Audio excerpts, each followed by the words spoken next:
Hello दोस्तों, I hope आप सब अच्छे होंगे, अपनी तैयारी अच्छे से कर रहे होंगे।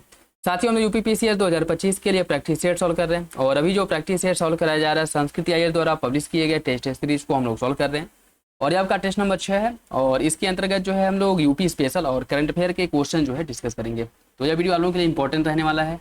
यूपी स्पेशल से भी ठीक ठाक क्वेश्चन पूछे जाते हैं, तो इसमें यूपी स्पेशल से रिलेटेड जो भी आपके हिस्ट्री से रिलेट हो गए, ज्योग्राफी या फिर से इसमें जो कॉन्स्टिट्यूशनल बॉडीज वगैरह हो गए, ठीक है, तो उन सब से रिलेटेड क्वेश्चन इसमें देखने को मिलेगा। जनजाति हो गए, फिर से अन्य भी जो महोत्सव वगैरह है, वन्य जीव अभ्यारण्य है, ठीक है, पक्षी विहार है, कहाँ पे है, तो वो जो है आपको देखने को मिलेगा। तो यह वीडियो आप लोगों के लिए इंपॉर्टेंट रहने वाला है। चैनल पर नए हैं तो सब्सक्राइब कर ले और बेल आइकन को प्रेस कर ले, जिससे वीडियो के महत्वपूर्ण नोटिफिकेशन आप लोगों को मिलते रहें। बाकी वीडियो अगर अच्छा लगे तो लाइक जरूर कर दिया करें और किसी भी क्वेश्चंस को लेकर के कोई डाउट हो कमेंट बॉक्स में कमेंट करके पूछ सकते हैं और अपना फीडबैक कमेंट बॉक्स में जरूर दे दिया करें। तो चलिए इसी के साथ वीडियो की शुरुआत करते हैं। और देखिए, इसके लिए एक प्रॉपर प्लेलिस्ट बना दिया गया है यूपी पीसीएस प्रीलिम्स 2025 के नाम से, जहाँ पे अब तक जो भी प्रैक्टिस सेट कराए गए हैं सारे प्रैक्टिस सेट आपको वहाँ पे मिल जाएंगे। तो आपको ज़्यादा भटकने की जरूरत नहीं है। चैनल ज्वाइन करें, यूट्यूब चैनल को ज्वाइन करें और प्लेलिस्ट में जाएं, वहाँ पे सारे प्रैक्टिस सेट मिल जाएंगे और अपने अकॉर्डिंग जो जिस भी कोचिंग का देखना चाहें आप लोग देख सकते हैं। ठीक है, तो क्वेश्चन नंबर फर्स्ट देखिए। उत्तर प्रदेश राज्य विधानसभा में अनुसूचित जाति के लिए आरक्षित स्थानों की जो संख्या है निम्नलिखित में से कितनी है? 80, 88, 84 या फिर 92? इसका सही आंसर क्या होगा? इसका जो सही आंसर है वह हो जाएगा आपका ऑप्शन बी, 84। ऑप्शन बी इसका सही है। देखिए, उत्तर प्रदेश राज्य में द्विसदन विधायिका को अपनाया गया है। जैसे इसमें उच्च सदन और निम्न सदन दोनों देखने को मिलेगा। उच्च सदन अर्थात विधान परिषद और निम्न सदन अर्थात विधानसभा। ठीक, और वर्तमान समय में उत्तर प्रदेश विधानसभा में जो सीटों की संख्या है वो 403 है। ठीक है, विधानसभा में सीटों की संख्या है 403, 403 सीटों की संख्या है। और उत्तर प्रदेश विधान परिषद में बात करें,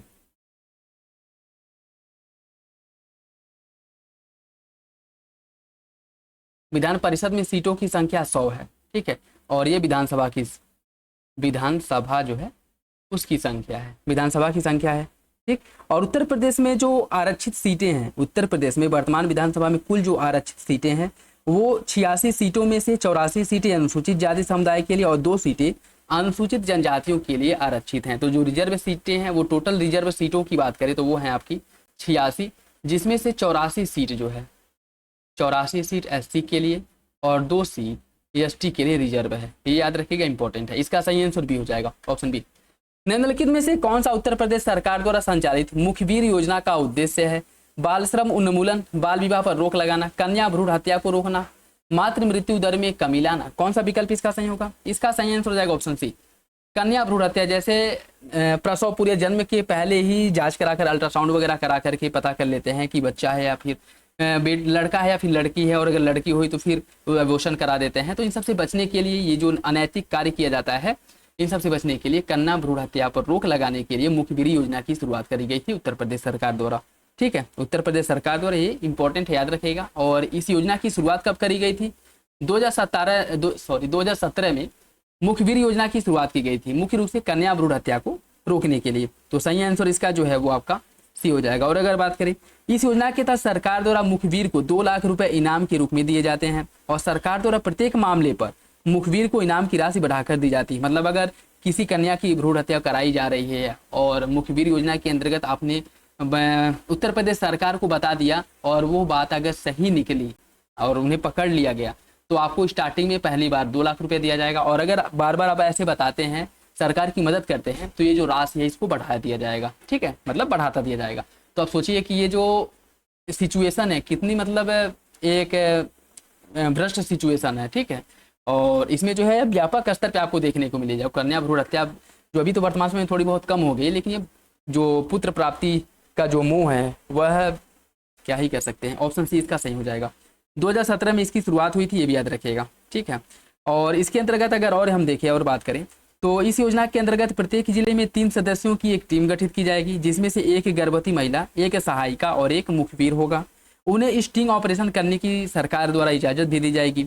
और यह जो टीम है भ्रूण जांच करने वाले अस्पतालों और भ्रूण हत्या में शामिल डॉक्टरों को पकड़ेगी, उसकी रिपोर्ट तैयार कर सरकार को देगी, जिसके बाद सरकार को और सरकार की ओर से उनके खिलाफ कार्रवाई की जाएगी और उसके अंतर्गत डॉक्टर की लाइसेंस को मतलब रद्द कर दिया जाएगा। उसके बाद जो हॉस्पिटल जहाँ पे अल्ट्रासाउंड वगैरह किया जा रहा था, भ्रूण हत्या करी जा रही थी, उसका लाइसेंस रद्द कर दिया जाएगा, उस हॉस्पिटल पे सरकारी ताला लग जाएगा, फिर वो कार्य कर ही नहीं पाएगा। ठीक है, तो ये मुख्य रूप से कन्या भ्रूण हत्या को रोकने से संबंधित है।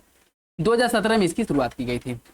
दोस्तों जो लोग पेड ग्रुप ज्वाइन करना चाहते हैं ज्वाइन कर सकते हैं, जहाँ पे वेरियस कोचिंग इंस्टीट्यूट के प्रैक्टिस सेट प्रोवाइड कराए गए हैं और बहुत ही कम प्राइस पे आप लोगों को सारे प्रैक्टिस सेट प्रोवाइड कराए गए हैं। आप लोग आराम से इजीली जो है उसे परचेज कर सकते हैं। ठीक है, और एग्जाम को बहुत दिन नहीं रह गए, आज से अगर मोटा मोटी देखें तो 24-25 दिन आज से एग्जाम को रह गए हैं। और इतने जो 24-25 दिन है इसमें आपकी जो प्रैक्टिस है, कितना प्रैक्टिस कर रहे हैं, कितने अच्छे से प्रैक्टिस कर रहे हैं, वो ज़्यादा मायने रखेगा। ठीक है, क्योंकि ऐसा थोड़ी है कि आप जो है इसके पहले पढ़ नहीं रहे थे, अब जब से तैयारी कर रहे हैं तब से पढ़ ही रहे हैं, लेकिन अभी जो हमारी कन्फ्यूजन है, जो भी क्वेश्चंस को लेकर के जो कन्फ्यूजन एग्जामिनेशन हाल में फेस करना पड़ता है, उसको सॉल्व आउट करने की ज़रूरत है। ठीक है, और उसके लिए ज़रूरी ये है कि अब जितना ज़्यादा प्रैक्टिस करें और जितनी अच्छे से प्रैक्टिस करें। ठीक है, ये इंपॉर्टेंट है। और इसमें देखिए किसी भी कोचिंग का आप प्रैक्टिस सेट आराम से कर सकते हैं, सारे कोचिंग के प्रैक्टिस सेट अच्छे हैं। ठीक है, तो प्रैक्टिस सेट करें और अच्छे से करें, उसमें किसी भी क्वेश्चंस में कोई कन्फ्यूजन हो रहा है तो उसको अच्छे से सॉल्व करें। ठीक है, बाकी यहाँ पे अगर आप लोग कर रहे हैं तो यहाँ भी किसी क्वेश्चन को लेकर के कोई डाउट हो कमेंट बॉक्स में कमेंट करके पूछ सकते हैं। और मैं तो यही कहूँगा कि जो भी 20-25 दिन बचे हैं उसमें आप प्रैक्टिस सेट अच्छे से करें और पेड ग्रुप जरूर ज्वाइन कर लें। नहीं तो अगर आपको कहीं से टेस्ट मिल रहा है तो अच्छी बात है, वहाँ से आप करिए, और नहीं तो फिर आप पेड ग्रुप ज्वाइन कर लें। और उसका पैसा कोई बहुत ज़्यादा नहीं है, मैं बार बार यही कह रहा हूँ कि आपके फ्यूचर से बढ़ के कुछ नहीं है। ठीक है, तो आई होप आप लोग समझ रहे होंगे। बाकी आपको डिस्क्रिप्शन बॉक्स में इसका लिंक मिल जाएगा, उसके साथ साथ कमेंट बॉक्स में भी कमेंट करके आप पता कर सकते हैं इसके बारे में। ठीक है, निम्नलिखित में से कौन सा उत्तर प्रदेश से प्रकाशित होने वाला उर्दू का पहला समाचार पत्र था? जामे जहानुमा, सदरुल अखबार, अवध अखबार या फिर कौमी आवाज? कौन सा विकल्प इसका सही होगा? इसका सही आंसर हो जाएगा ऑप्शन बी, सदरुल अखबार। यह उत्तर प्रदेश से प्रकाशित होने वाला उर्दू का पहला समाचार पत्र था, उर्दू का पहला समाचार पत्र था, तो सही आंसर इसका बी हो जाएगा, ऑप्शन बी इसका सही है। सदरुल अखबार की अगर हम बात करें, इसका जो प्रकाशन है 1848 में प्रोफेसर सीफे के द्वारा आगरा से किया गया था। इसका प्रकाशन किया गया था आगरा से और 1848 में किया गया था, ये भी याद रखिएगा, 1848 में किया गया था। ठीक है, बाकी अगर उर्दू के प्रथम समाचार पत्र जामे जहानुमा, इसका जो प्रकाशन है 1822 में, अगर ये पूछ ले कि उर्दू का पहला समाचार पत्र कौन था, तो वह हो जाएगा आपका जामे जहानुमा, जिसका प्रकाशन किया गया था 1822 से। लेकिन यह उत्तर प्रदेश से प्रकाशित न होकर के इसका जो प्रकाशन किया गया था वो कोलकाता से किया गया था। ठीक है, कोलकाता से। और उत्तर प्रदेश से प्रकाशित होने वाला पहला उर्दू समाचार पत्र पूछे तो वो आपका सदरुल अखबार हो जाएगा, जिसका प्रकाशन आगरा से हुआ था 1848 में। दोनों याद रखिएगा, इंपॉर्टेंट है। ठीक है, और बाकी जो आपका जामे जहनुमा है, इसका जो प्रकाशन हुआ था कोलकाता से। ठीक है, इसके संस्थापक और संपादक सदा सुखलाल थे। ठीक है, सदा सुखलाल थे, और इनका जो संबंध है उत्तर प्रदेश के मिर्जापुर से था, ये याद रखिएगा। इसका सही आंसर भी हो जाएगा। कौन सा विकल्प इसमें से सही सुमिलित नहीं है? हिंदुस्तानी अकादमी का स्थापना किया गया था 1957 में, उत्तर प्रदेश उर्दू अकादमी का स्थापना 1972 में, उत्तर प्रदेश संस्कृत संस्थान 1976 और उत्तर प्रदेश भाषा संस्थान 1994। इसमें बताना है कौन सा विकल्प गलत है। गलत विकल्प का चयन करना है, गलत विकल्प का चयन करना है। देखिए इसका जो सही आंसर है वो हो जाएगा आपका ऑप्शन है हिंदुस्तानी अकादमी। हिंदुस्तानी अकादमी की अगर हम बात करें, इसका स्थापना कब किया गया था? 1927 में। 1927 में हिंदुस्तानी अकादमी का स्थापना किया गया था, और यह है कहाँ पे? यह आपके प्रयागराज में है, प्रयागराज में इसका स्थापना किया गया था। ठीक है, प्रयागराज में इसका स्थापना किया गया था, मतलब इसका मुख्यालय प्रयागराज में है। और उत्तर प्रदेश उर्दू अकादमी 1972 में इसका स्थापना हुआ था, और यह आपके लखनऊ में है, लखनऊ में है। उत्तर प्रदेश संस्कृत संस्थान का स्थापना किया गया था 1976 में, और ये भी लखनऊ में है, ये भी लखनऊ में है। उत्तर प्रदेश भाषा संस्थान 1994, उत्तर प्रदेश भाषा संस्थान 1994 में इसका गठन किया गया था। ठीक है, और इसका उद्देश्य था उत्तर प्रदेश भाषा संस्थान के बारे में लोगों को जागरूक करना और भाषा को जो है सर्वोच्च स्तर पे पहुंचाना। ठीक है, तो सही आंसर इसका हो जाएगा ऑप्शन में हिंदुस्तानी अकादमी है प्रयागराज में, और स्थापना हुआ था 1927 में। उत्तर प्रदेश के निम्नलिखित में से किस जिले में भाट मृदा पाई जाती है? उत्तर प्रदेश के किस जिले में भाट मृदा पाई जाती है? सहारनपुर, हमीरपुर, कुशीनगर, इटावा। कौन सा विकल्प इसमें से सही है? इसका सही आंसर सी हो जाएगा, कुशीनगर में पाई जाती है भाट मृदा। उत्तर प्रदेश में ज्यादातर जलोढ़ और दोमट मिट्टी पाई जाती है, और उत्तर प्रदेश के कुछ भाग में जो मृदा है वो आपको रेतीली और बंजर अर्थात लाल मृदा भी देखने को मिलेगा। माट और बंजर की बात करें, यह दो मृदाएं हैं जो पूर्वी उत्तर प्रदेश के गोरखपुर, बस्ती, महाराजगंज, सिद्धार्थनगर और गोंडा जिले में पाई जाती है। माट मृदा दोमट बलुई और कैल्शियम युक्त होती है, यह अधिक जल ग्रहण क्षमता के लिए जानी जाती है। बंजर मिट्टी में कम मात्रा में कैल्शियम होता है और यह दोमट में बलुई दोमट बनावट के लिए जानी जाती हैं। ढूह की बात करें, नदी के किनारों के जल प्लावित इलाकों की मिट्टी को ढूह के नाम से जाना जाता है। ये उत्तर प्रदेश की बात की जा रही है, ठीक है। और बाकी भाट मृदा की बात करें, भाट मृदा कुशीनगर जिले में पाई जाती है, जिसमें एल्यूमिनियम के निक्षेप होते हैं और यह मोटे अनाजों की कृषि के लिए उपयुक्त होती है। भूर मृदा की बात करें, भूर मृदा बांगर क्षेत्र में बलुई मिट्टी के उबड़ खाबड़ वाले क्षेत्र में पाई जाती हैं और यह 10 से 20 फीट ऊंचे टीले के रूप में दिखाई देती हैं और यह ऊपरी गंगा यमुना दोआब में देखने को मिल जाएगा, जहां वर्तमान समय में जो नदी का जल है वो प्रवेश नहीं करता है।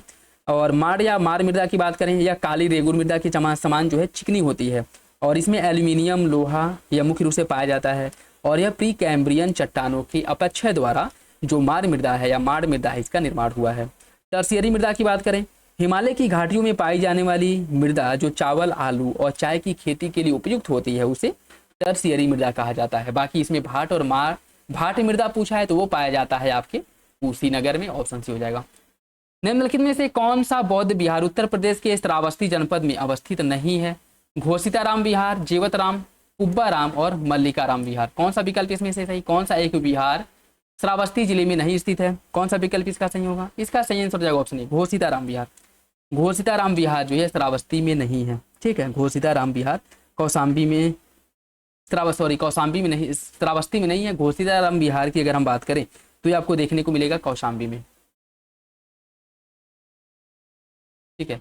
कौशाम्बी में देखने को मिलेगा और श्रावस्ती में जेतवन, पुब्बराम और मल्लीराम, ये तीनों विहार आपको श्रावस्ती में देखने को मिलेगा, ठीक है। तीनों जो है, देखिए जो राजा महाराजा थे या फिर से अन्य जो सभ्य लोग मतलब धनी लोग थे उनके द्वारा बौद्ध विहार और विहारों का निर्माण कराया गया था, जहाँ पे बौद्ध भिक्षु रह करके अपना ध्यान वगैरह करते थे, ठीक है। इनके रहने का जो स्थान होता था, ठीक है, जैसे जो बौद्ध भिक्षु वर्षावास करते रहते थे, ठीक है। जो क्षेत्र होता था वहाँ पे वर्षावास करते थे, ठीक। एक क्षेत्र में गए 2-4 महीने रहे, 1 महीने रहे, उसके बाद किसी दूसरे क्षेत्र में जाते थे, तो वहाँ पे जब वो रुकते थे तो उनके रुकने के लिए कहाँ पे रहेंगे, तो आश्रम बनवाया जाता था जहाँ पे वो निवास करते थे, उसको विहार कहा जाता है, ठीक है। और उसके साथ साथ चैत्र भी बनाया जाता था। चैत्र यह पूजा के उद्देश्य से बनाया जाता था, जहाँ पे ये लोग पूजा करते थे, और विहार जहाँ पे ये लोग निवास करते थे। तो याद रखिएगा जो घोषिताराम विहार है ये आपके कौशाम्बी में है, जेतवन विहार, पुब्बाराम विहार और मल्लिकाराम विहार, यह तीनों श्रावस्ती जिले में स्थित है। ऑप्शन ए सही हो जाएगा। राज्य में खनिज आधारित उद्योगों को बढ़ावा देने के उद्देश्य से निम्नलिखित में से किस वर्ष उत्तर प्रदेश राज्य खनिज विकास निगम का स्थापना करा गया था? उत्तर प्रदेश राज्य खनिज विकास निगम का स्थापना कब हुआ था? इसका स्थापना किया गया था 1974 में। 1974 में इसका स्थापना किया गया था, ठीक है। और देश की कुल खनिज संपदा का 3% खनिज संपदा उत्तर प्रदेश में पाया जाता है, ये भी याद रखिएगा, इंपॉर्टेंट है, ठीक है। और विंध्यन शैली जो हो गया, जैसे बुंदेलखंड क्षेत्र, हिमालय क्षेत्र का निचला भाग हो गया, ठीक है। यहाँ पे मुख्य रूप से जो खनिज है वो पाए जाते हैं। और राज्य में खनिज भंडार पर आधारित उद्योग लगाने के उद्देश्य से 1974 में उत्तर प्रदेश राज्य खनिज विकास निगम का स्थापना किया गया था। 1998 में प्रदेश की पहली खनिज नीति की घोषणा की गई थी, ठीक है। तो उत्तर प्रदेश के पहले खनिज नीति की जो घोषणा की गई थी, उत्तर प्रदेश के पहले खनिज नीति की जो घोषणा की गई थी, इसकी अगर हम बात करें, यह कब किया गया था? 1900 आपके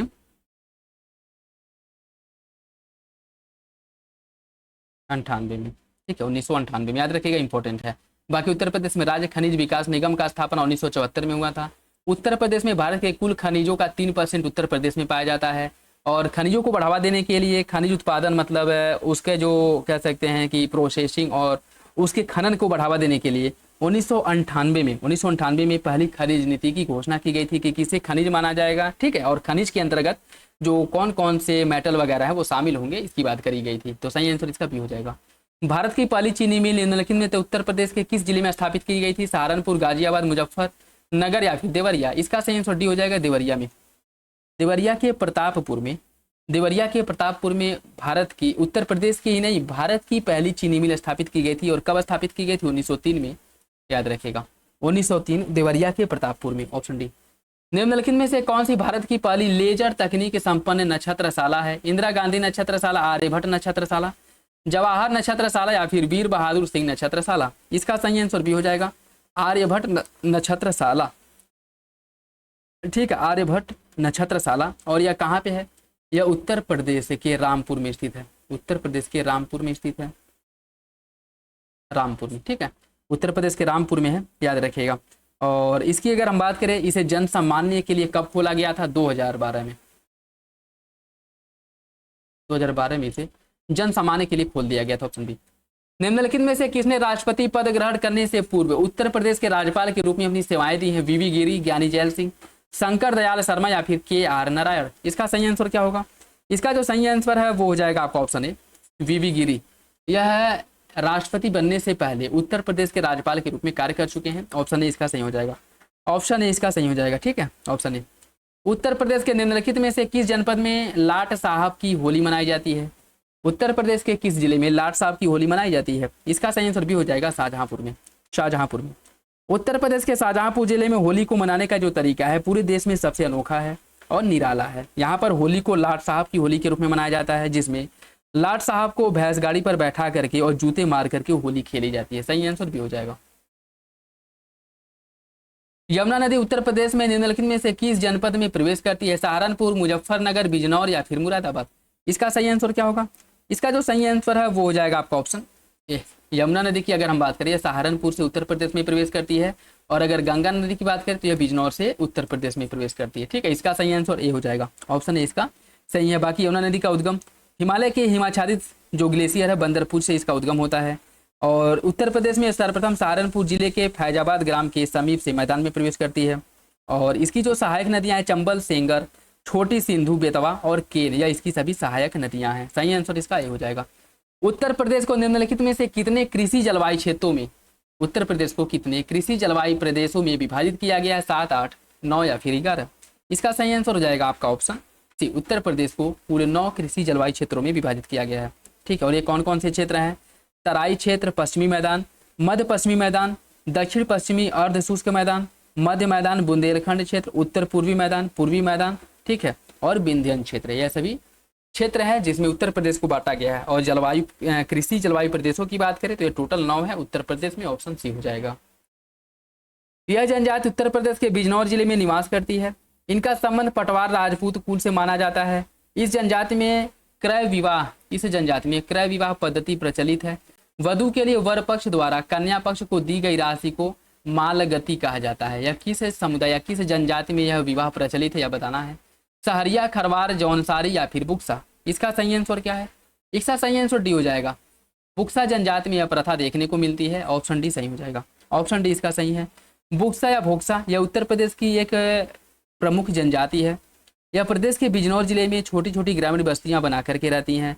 और इसकी अगर हम बात करें, इनका कद जो है, इस जनजाति की जो लोग हैं इनका कद छोटा होता है, मध्यम चौड़े आकार के होते हैं, छोटी आंखें होती हैं, भारी पलकें होती हैं, नाक जो है चपटी होती है।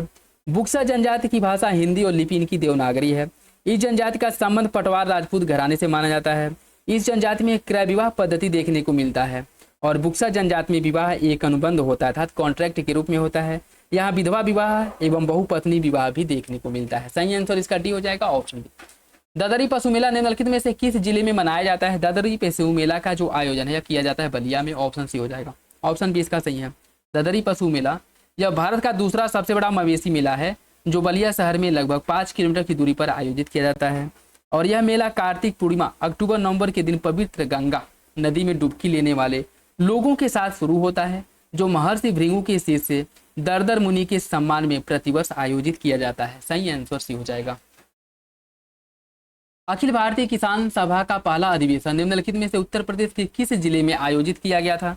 अखिल भारतीय किसान सभा का जो पहला अधिवेशन यह लखनऊ में हुआ था, ऑप्शन सी हो जाएगा। इसका आयोजन लखनऊ में किया गया था, ठीक है। और बात करेगा 1935 में संयुक्त प्रांत में किसान संघ की स्थापना हुई और इसी वर्ष NG रंगा और अन्य किसान नेताओं ने सभी प्रांतीय किसान सभाओं को मिलाकर के एक अखिल भारतीय किसान सभा का गठन किया। और इसका जो पहला अधिवेशन है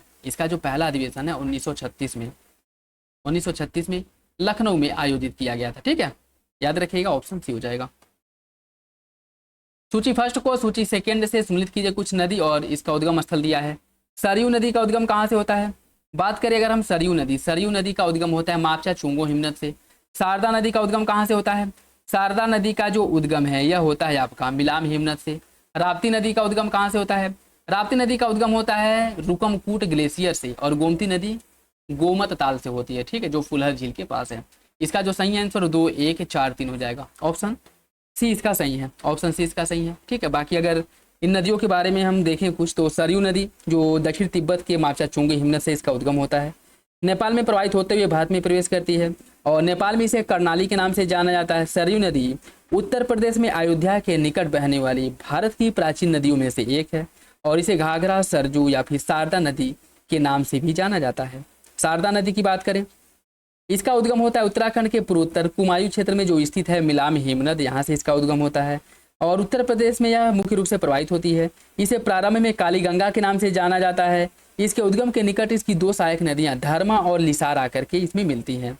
राप्ती नदी का उद्गम नेपाल की लघु हिमालय श्रेणी का जो धौलागिरी श्रेणी है वहाँ पे है रुकमकूट ग्लेशियर, वहाँ से इसका उद्गम होता है और यह जो है बहराइच, गोंडा, बस्ती और गोरखपुर जिले में बहती हुई बरहज के निकट घाघरा अर्थात सरयू नदी में मिल जाती है। ये आपकी राप्ती नदी हो गई। ठीक है, और राप्ती नदी को ही प्राचीन काल में इरावती नदी के नाम से जाना जाता था। गोमती नदी की बात करें, यह पीलीभीत के फुलर झील से इसका उद्गम होता है, पीलीभीत के फुलर झील से इसका उद्गम होता है और यह अगर हम बात करें, यह एक खंड के रूप में प्रवाहित होती है, एक मतलब खंड के रूप में प्रवाहित होती है और इस नदी में जोकनाई नदी मिल जाती है जहाँ से नदी अस्थायी जल प्रपात के रूप में प्रवाहित होती है और यह नदी शाहजहांपुर, खीरी लखीमपुर, सीतापुर, लखनऊ, सुल्तानपुर, जौनपुर आदि जिलों में बहती हुई गाजीपुर के निकट गंगा नदी में मिल जाती है। तो सही आंसर इसका सी हो जाएगा। चारों नदियां उत्तर प्रदेश से होकर के बहती हैं, किन जिलों से होकर के बहती है, किसकी सहायक नदी है। ठीक है, ये सब याद रखिएगा, इंपॉर्टेंट है।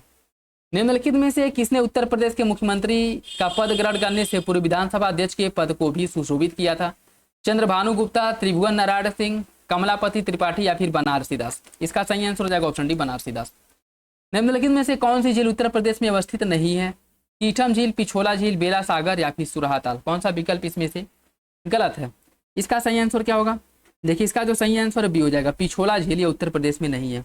ठीक है, कीठम झील यह उत्तर प्रदेश के आगरा में स्थित है। कीठम झील है आगरा में, आगरा में स्थित है। ठीक, और बेला सागर की बात करें, यह आपके महोबा में स्थित है।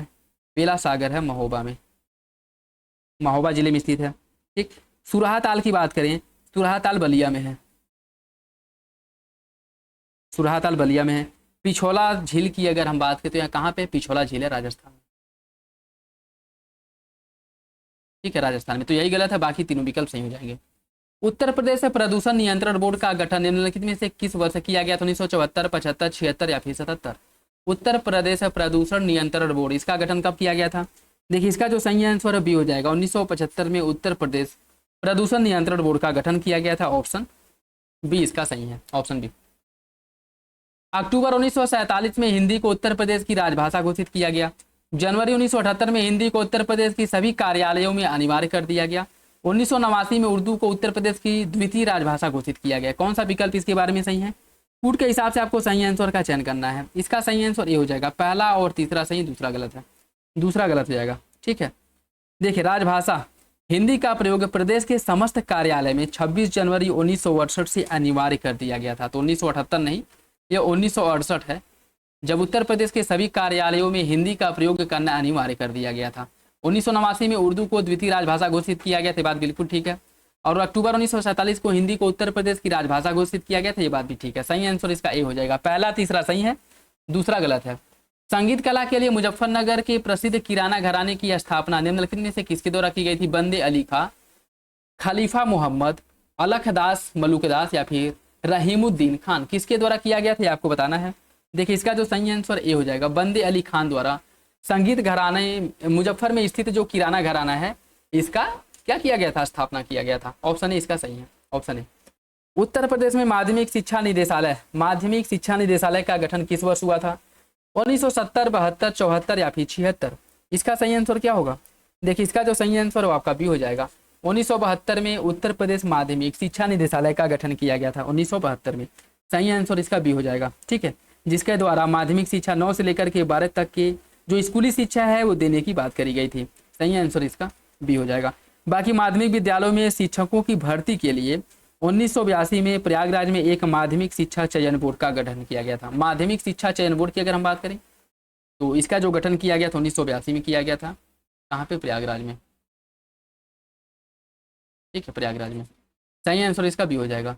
उत्तर प्रदेश में वृक्षारोपण में वृद्धि के उद्देश्य से निम्नलिखित में से किस वर्ष ऑपरेशन ग्रीन परियोजना प्रारंभ किया गया था? उत्तर प्रदेश में ऑपरेशन ग्रीन परियोजना की शुरुआत कब की गई थी? इसकी शुरुआत करी गई थी 2001 में। 2001 में वृक्षावरण को बढ़ावा देने के लिए, वृक्षावरण में वृद्धि करने के लिए ऑपरेशन ग्रीन योजना की शुरुआत की गई थी 2001 में। सही आंसर इसका ए हो जाएगा, ऑप्शन ए। और 2023 में ऑपरेशन ग्रीन परियोजना को 2023 में ऑपरेशन ग्रीन परियोजना को राष्ट्रीय स्तर पे शुरू किया गया है। ठीक है, इसके पहले उत्तर प्रदेश में शुरू हो चुका था 2001 में, यही ऑप्शन है। यह अहिर समाज का पारंपरिक नृत्य है। इसे बुंदेलखंड के डांडिया के नाम से भी जाना जाता है। इसमें नर्तक पारंपरिक परिधान में माथे पर मोरपंख और पट्टी तथा पैरों में घुंघरू बांधकर एक दूसरे पर डंडे से प्रहार करते हैं। यह नृत्य जो है कौन सा नृत्य है आपको बताना है। इस लोक नृत्य को क्या कहते हैं ये आपको बताना है। मौनिया नृत्य, बरेदी नृत्य, कानरा नृत्य या फिर ख्याल नृत्य। कौन सा विकल्प इसके बारे में सही है? इसे कहा जाता है मौनिया नृत्य, ऑप्शन ए हो जाएगा। इसे मौनिया नृत्य या पाई डंडा नृत्य के नाम से भी जाना जाता है, जिसे बुंदेलखंड के अहिर समाज के जो लोग हैं उनके द्वारा किया जाता है। याद रखिएगा, इंपॉर्टेंट है। बाकी अगर हम कानरा नृत्य की बात करें, कानरा नृत्य कहाँ पे किया जाता है? यह बुंदेलखंड के धोबी समाज की जो स्त्री पुरुष होते हैं, विवाह उत्सव जो विवाह होता है उस समय किया जाता है। ये भी मुख्य रूप से कहाँ किया जाता है? बुंदेलखंड में ही किया जाता है, तो याद रखिएगा बुंदेलखंड वाले क्षेत्र में ही किया जाता है। ठीक, ख्याल नृत्य की बात करें, यहाँ कहाँ पे होता है? ख्याल नृत्य जो है यह पुत्र जन्मोत्सव पर किया जाता है और ये भी बुंदेलखंड में ही होता है। ठीक है, जिसमें रंगीन कागजों और बांसों की सहायता से मंदिर बना करके फिर उसे सिर पर रख करके नृत्य किया जाता है। बरेदी या दीवारी नृत्य की बात करें, ये भी आपके बुंदेलखंड क्षेत्र में ही होता है और यह यादव समुदाय द्वारा किया जाता है, यादव समुदाय द्वारा किया जाता है। ठीक है, और दीपावली के अवसर पर इसे किया जाता है। ठीक, सही आंसर इसका ए हो जाएगा। निम्नलिखित में से कौन उत्तर प्रदेश की सबसे पुरानी नहर प्रणाली है? ऊपरी गंगा नहर, आगरा नहर, शारदा नहर या फिर पूर्वी यमुना नहर। कौन सा विकल्प इसके बारे में सही है? इसका जो सही आंसर डी हो जाएगा। पूर्वी यमुना नहर या उत्तर प्रदेश की सबसे पुरानी नहर है। पूर्वी यमुना नहर उत्तर प्रदेश की सबसे पुरानी नहर है। ठीक है, सबसे पुरानी नहर है। और इसकी अगर हम बात करें तो देखिए 1823 में अंग्रेजों द्वारा सहारनपुर में इसे खोला गया था। 1830 में पूर्वी यमुना नहर और 1840 से 54 में ऊपरी गंगा नहर का निर्माण करा गया था। और इस तरह से उत्तर प्रदेश की सबसे पुरानी जो नहर है या पूर्वी यमुना नहर है। पूर्वी यमुना नहर कब बना था? पूर्वी यमुना नहर खोला गया था 1830 में। 1830 में पूर्वी यमुना नहर खोला गया था। ठीक है, सही आंसर इसका हो जाएगा डी। कार्नवालिस का मकबरा निम्नलिखित में से उत्तर प्रदेश के किस जिले में स्थित है? कार्नवालिस का मकबरा उत्तर प्रदेश के गाजीपुर जिले में स्थित है, ऑप्शन सी हो जाएगा। और गाजीपुर में ही भारत की एकमात्र अफीम फैक्ट्री स्थित है, ये भी याद रखिएगा। एकमात्र अफीम फैक्ट्री ये भी गाजीपुर में ही है और कार्नवालिस का मकबरा भी गाजीपुर में ही स्थित है। उत्तर प्रदेश सरकार द्वारा महिलाओं को तत्काल पुलिस सहायता उपलब्ध कराने के लिए 1090 हेल्पलाइन सेवा को निम्नलिखित में से किस वर्ष प्रारंभ किया गया था? इसकी शुरुआत की गई थी 2012 में, ऑप्शन ए हो जाएगा। 2012 में इसकी शुरुआत की गई थी, ऑप्शन ए सही है। निम्नलिखित में से कौन सा स्थल उत्तर प्रदेश के हेरिटेज सर्किट में शामिल नहीं है? कालिंजर किला, श्रृंगवेरपुर, मगहर धाम या फिर चौरी चौरा शहीद स्मारक। कौन सा विकल्प इसमें से सही है? कौन इसमें से जो आपका हेरिटेज सर्किट है उसमें शामिल नहीं है? इसका सही आंसर भी हो जाएगा श्रृंगवेरपुर इसमें शामिल नहीं है। ठीक है, श्रृंगवेरपुर शामिल नहीं है। अगर हेरिटेज सर्किट के अंतर्गत जो शामिल है उनकी हम बात करें तो इसमें कालिंजर किला आ जाएगा जो कि बांदा में स्थित है, मगहर धाम जो कि संत कबीर नगर में है, चौरी चौरा शहीद स्थल गोरखपुर में स्थित है, महावर स्थल घोसी में है, शहीद स्मारक मेरठ। ये सभी जो है आपके शहीद स्मारक या पर्यटन सर्किट जो है उसके अंतर्गत आते हैं। पर्यटन सर्किट या हेरिटेज सर्किट के अंतर्गत आते हैं। श्रृंगवेरपुर इसमें नहीं आता है। श्रृंगवेरपुर की अगर हम बात करें किस में आता है, यह जो है रामायर सर्किट के अंतर्गत आता है।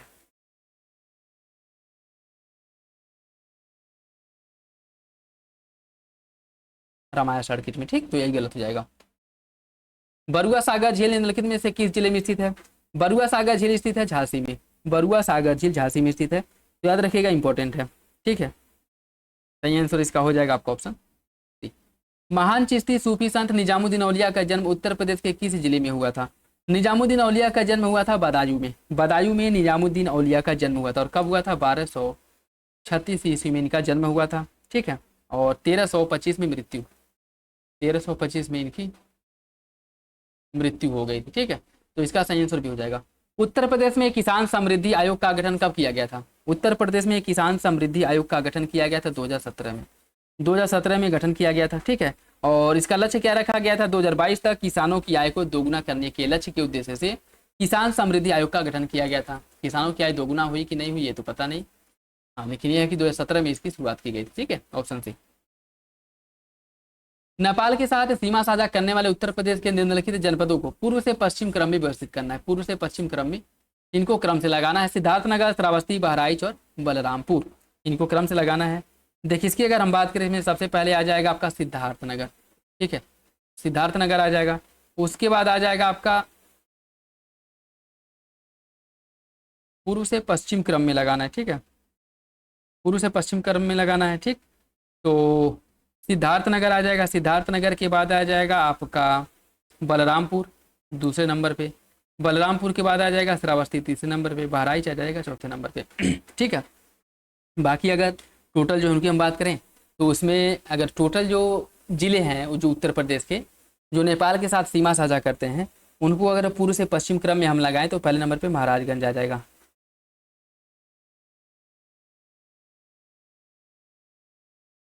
महाराजगंज के बाद आ जाएगा सिद्धार्थनगर।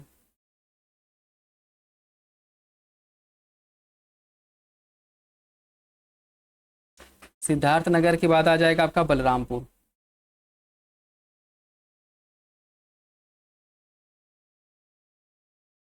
बलरामपुर के बाद आ जाएगा आपका श्रावस्ती। श्रावस्ती के बाद आ जाएगा आपका बहराइच।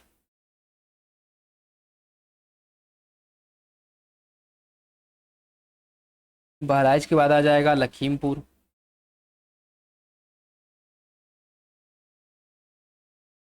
और लखीमपुर के बाद आ जाएगा पीलीभीत।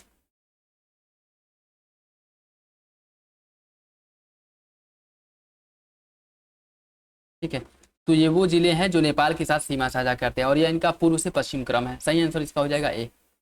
ओबरा ताप विद्युत गृह की स्थापना निम्नलिखित में से किस देश के सहयोग से किया गया था? ब्रिटेन, जर्मनी, रूस या फिर फ्रांस? इसका सही आंसर क्या होगा? इसकी शुरुआत की गई थी रूस के सहयोग से। ऑप्शन सी हो जाएगा, ऑप्शन सी इसका सही है। ठीक है, और स्थापना इसका कब करा गया था? इसका स्थापना करा गया था 1967 में। 1967 में इसका स्थापना हुआ था। ठीक है, सही आंसर इसका हो जाएगा ऑप्शन सी। निम्नलिखित में से किस परियोजना का मुख्य उद्देश्य कानपुर नगर को पेयजल उपलब्ध कराना है? गोकुल बैराज, लवकुश बैराज, कच्छ नौदा बांध परियोजना या फिर गुंटा बांध परियोजना? इसका सही आंसर क्या है? इसका सही आंसर बी है, लवकुश बैराज। इसका मुख्य उद्देश्य कानपुर नगर को पेयजल उपलब्ध कराना है। कानपुर नगर को पेयजल उपलब्ध कराना है। बाकी अगर गोकुल बैराज की बात करें, यह मुख्य रूप से मथुरा में पेयजल उपलब्ध कराने के लिए इसकी शुरुआत की गई थी। कहाँ पे? मथुरा में। ठीक है, मथुरा में। और लवकुश बैराज यह कानपुर में। कानपुर में। कचनौद बांध की बात करें, इसके अंतर्गत ललितपुर जिले में सजनम नदी है, इस पर पूर्व निर्मित सजनम बांध को 20 किलोमीटर नीचे एक अन्य बांध बनाया गया है और इसका उद्देश्य मुख्य रूप से ललितपुर जिले में गोविंद सागर बांध की नहर प्रणाली के भाग से सिंचाई की कमी को पूरा करना। ठीक है, तो यह बनाया गया है आपका कहाँ पे? ललितपुर में। ललितपुर में। गुंटा बांध परियोजना की बात करें, इसका निर्माण कहाँ पे किया गया? इसका निर्माण किया गया है चित्रकूट में। ठीक है,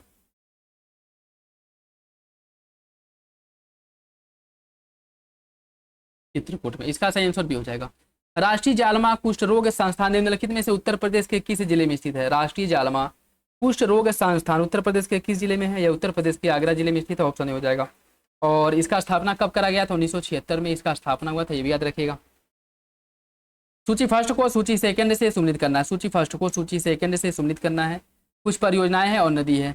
मेजा जलाशय का निर्माण किस पे किया गया है? देखिए मेजा जलाशय का जो निर्माण है यह किया गया बेला नदी पर। अरौरा बांध का निर्माण यह गड़ई नहीं, गरई नदी है, कहीं कहीं आपको गरई देखने को मिलेगा। ठीक है, गरई। ठीक, ललितपुर बांध का निर्माण शाहजाद और राजघाट का बेतवा। सही आंसर इसका ए हो जाएगा। 1 2 3 4 ऑप्शन ए इसका सही हो जाएगा। ऑप्शन ए इसका सही है। ठीक, और मेजा जलाशय की बात करें बेला नदी पर है और यह जो है मेजा जलाशय बेला नदी पर जिसका निर्माण किया गया है यह मिर्जापुर प्रयागराज में सिंचाई के लिए अति महत्वपूर्ण एक परियोजना है। अरौरा बांध परियोजना गरई नदी पर किया गया है और यह वाराणसी में संचालित की जा रही है और यह वाराणसी और मिर्जापुर में सिंचाई के उद्देश्य से इसका उपयोग किया जाता है। ललितपुर बांध परियोजना का निर्माण ललितपुर जिले में किया गया है शाहजाद नदी पर। राजघाट बांध परियोजना का निर्माण ललितपुर जिले में बेतवा नदी पर किया गया है। तो सही आंसर इसका ए हो जाएगा, याद रखिएगा। निम्नलिखित में से कौन सा बांध सजनम नदी पर निर्मित किया गया? कौन सा बांध सजनम नदी पर बना? अभी ऊपर हम लोग देखे हैं, बताएं। अभी ऊपर इसके बारे में डिस्कशन किया गया है। बताइए किस बांध का निर्माण सजनम नदी पर किया गया है? इसका सही आंसर हो जाएगा बी, कचनौदा नदी का कचनौदा बांध का जो निर्माण है यह सजनम नदी पर किया गया है। ऑप्शन बी इसका सही हो जाएगा, ऑप्शन बी इसका सही है। एक आंदोलन के बारे में देखिए, इसका जो प्रमुख कारण है लगान में अत्यधिक वृद्धि, एक आंदोलन का प्रमुख कारण लगान में अत्यधिक वृद्धि, इसका नेतृत्व उमराव सिंह भाटी ने किया था। यह असहयोग आंदोलन के साथ ही समाप्त हो गया। कौन सा विकल्प इसके बारे में सही है? एक आंदोलन के बारे में कौन सा विकल्प सही है? इसका सही आंसर बी हो जाएगा, पहला और तीसरा सही है, दूसरा गलत है। दूसरा जो है गलत हो जाएगा। ठीक है, एक आंदोलन जो है यह मुख्य रूप से हरदोई, बहराइच और सीतापुर वाले क्षेत्र जो है वहाँ पे किया गया था और यह लगान वसूली के खिलाफ था। ये बात भी बिल्कुल ठीक है। और कब किया गया था? 1921 में एक आंदोलन की शुरुआत की गई थी। ठीक है, और इसका जो शुरुआत है, इसका जो नेतृत्व किया गया था वो मदारी पासी और सहदेव के द्वारा किया गया था। ठीक है,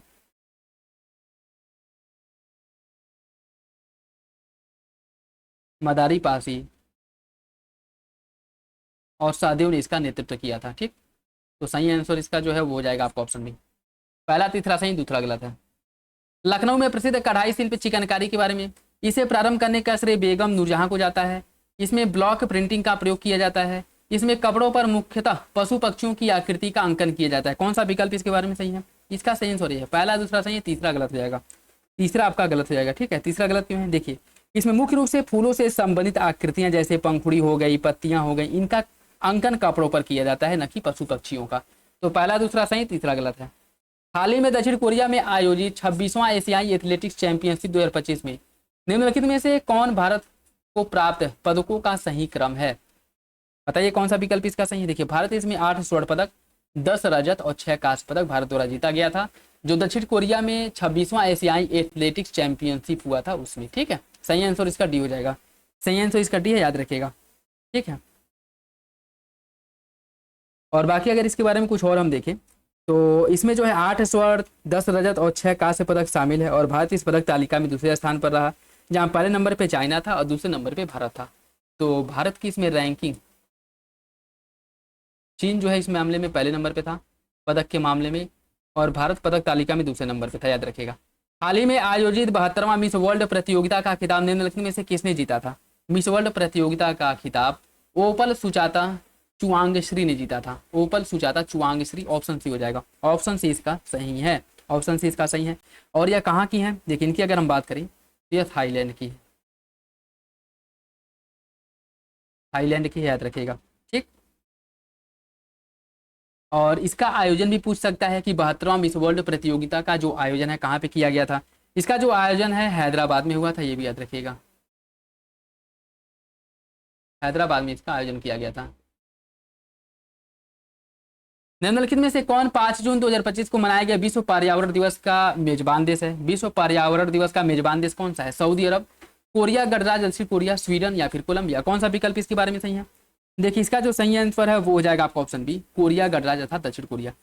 देखिए, जो प्रैक्टिस सेट कराया जा रहा है ऐसा नहीं है कि यह बस यूपी पीसीएस के लिए ही आपके एग्जाम के पॉइंट ऑफ व्यू से वैलिड होगा। कोई भी पेपर आप दे रहे हैं अगर यूपी से रिलेटेड है और उत्तर प्रदेश में वो पेपर हो रहा है और उसमें यूपी स्पेशल से क्वेश्चंस अगर पूछे जाते हैं तो यह प्रैक्टिस सेट उन सभी एग्जामों के लिए बहुत ही इंपॉर्टेंट रहने वाला है। ठीक है, तो जो लोग अगर ये सोच के बस देख रहे हैं कि यूपी पीसीएस के लिए वैलिड है तो वो गलत सोच रहे हैं, क्योंकि ये सभी एग्जामों के लिए बहुत ही ज़्यादा इंपॉर्टेंट सिद्ध होने वाला है, जहाँ पे यूपी स्पेशल से रिलेटेड क्वेश्चन पूछे जाते हैं। ठीक है, याद रखिएगा। 5 जून 2025 को मनाया गया विश्व पर्यावरण दिवस का जो मेजबान देश है वो कोरिया गणराज्य था दक्षिण कोरिया था। ऑप्शन बी इसका सही हो जाएगा, ऑप्शन बी इसका सही हो जाएगा। हाल ही में लागू किए गए लद्दाख आधिकारिक भाषा विनियमन 2025 के अंतर्गत निम्नलिखित में से कौन सी लद्दाख की आधिकारिक भाषा घोषित की गई है? उर्दू, अंग्रेजी, भोटी, संस्कृत, हिंदी, पुरानी? कूट के हिसाब से आपको सही आंसर का चयन करना है, कूट के हिसाब से सही आंसर का चयन करना है। देखिए, इसका जो सही आंसर है इसमें उर्दू को आधिकारिक भाषा घोषित किया गया है, बात बिल्कुल ठीक है। उसके बाद अंग्रेजी को इसमें घोषित किया गया है और हिंदी भी है। ठीक है, हिंदी के साथ साथ भोटी है और पुरानी है। संस्कृत इसमें शामिल नहीं है। 1 3 4 5 6, 1 3 4 5 6, सही आंसर इसका डी हो जाएगा। ठीक है, तो लद्दाख की ये सभी आधिकारिक भाषाएं घोषित की गई हैं, ये इंपॉर्टेंट है, याद रखिएगा। ऑप्शन डी सही हो जाएगा।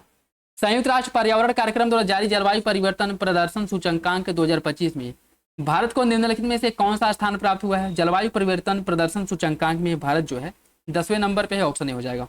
ऑप्शन ए इसका सही है। ठीक है, CCPI द्वारा यह जारी किया जाता है और भारत इसमें 10वें नंबर पे है। ठीक, भारत 10वें नंबर पे, याद रखिएगा। हाल ही में निम्नलिखित में से कौन सा पूर्णतः सौर ऊर्जा से संचालित भारत का पहला जिला बन गया है? मंदसौर, दीव, मेहसाणा या फिर दक्षिण अंडमान? इसका सही आंसर हो जाएगा option C, Diu. Option C, Diu हो जाएगा। ठीक है, हाल ही में निम्नलिखित में से किसे 80वां संयुक्त राष्ट्र महासभा का अध्यक्ष चुना गया है? 80वां संयुक्त राष्ट्र महासभा का अध्यक्ष किसे चुना गया है?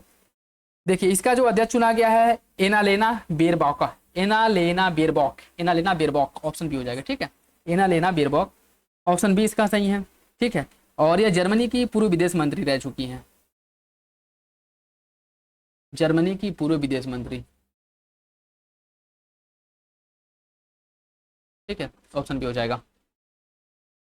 प्रधानमंत्री नरेंद्र मोदी ने चिनाब नदी पर निर्मित विश्व के सबसे ऊंचे रेलवे पुल का उद्घाटन किया। इस पुल की ऊंचाई निम्नलिखित में से कितनी है? इस पुल की ऊंचाई कितनी आपको बताना है। इसका जो सही आंसर क्या होगा? देखिए, इसका जो सही आंसर वो आपका सी हो जाएगा, 359 मीटर इस पुल की ऊंचाई है। ठीक है, सही आंसर इसका सी है। और यह जो है उधमपुर श्रीनगर बारामूला रेल लिंक परियोजना का एक पार्ट है।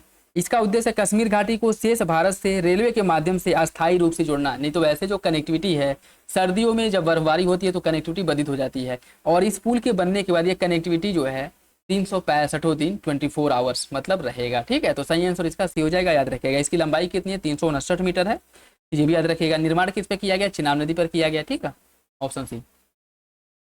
हाल ही में 2025 में पद्मश्री पुरस्कार से सम्मानित मारुति चितमपल्ली का निधन हो गया। मारुति चितमपल्ली का निधन हो गया।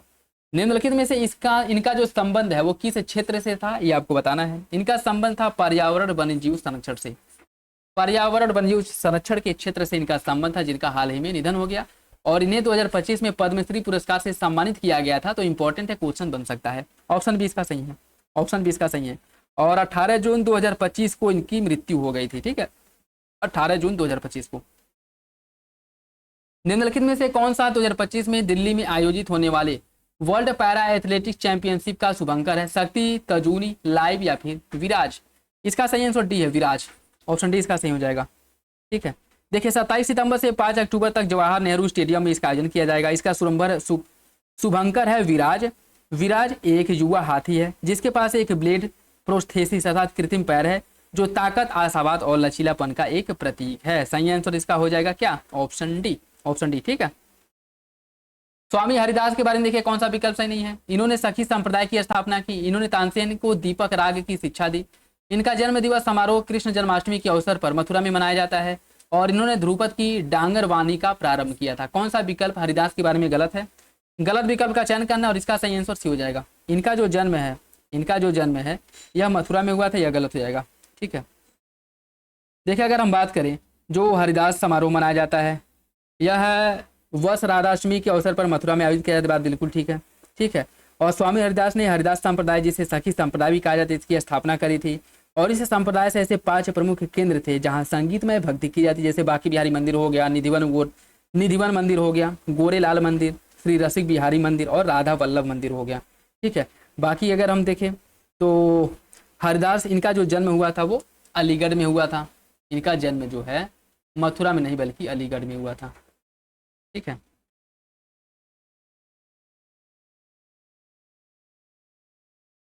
अलीगढ़ में हुआ था।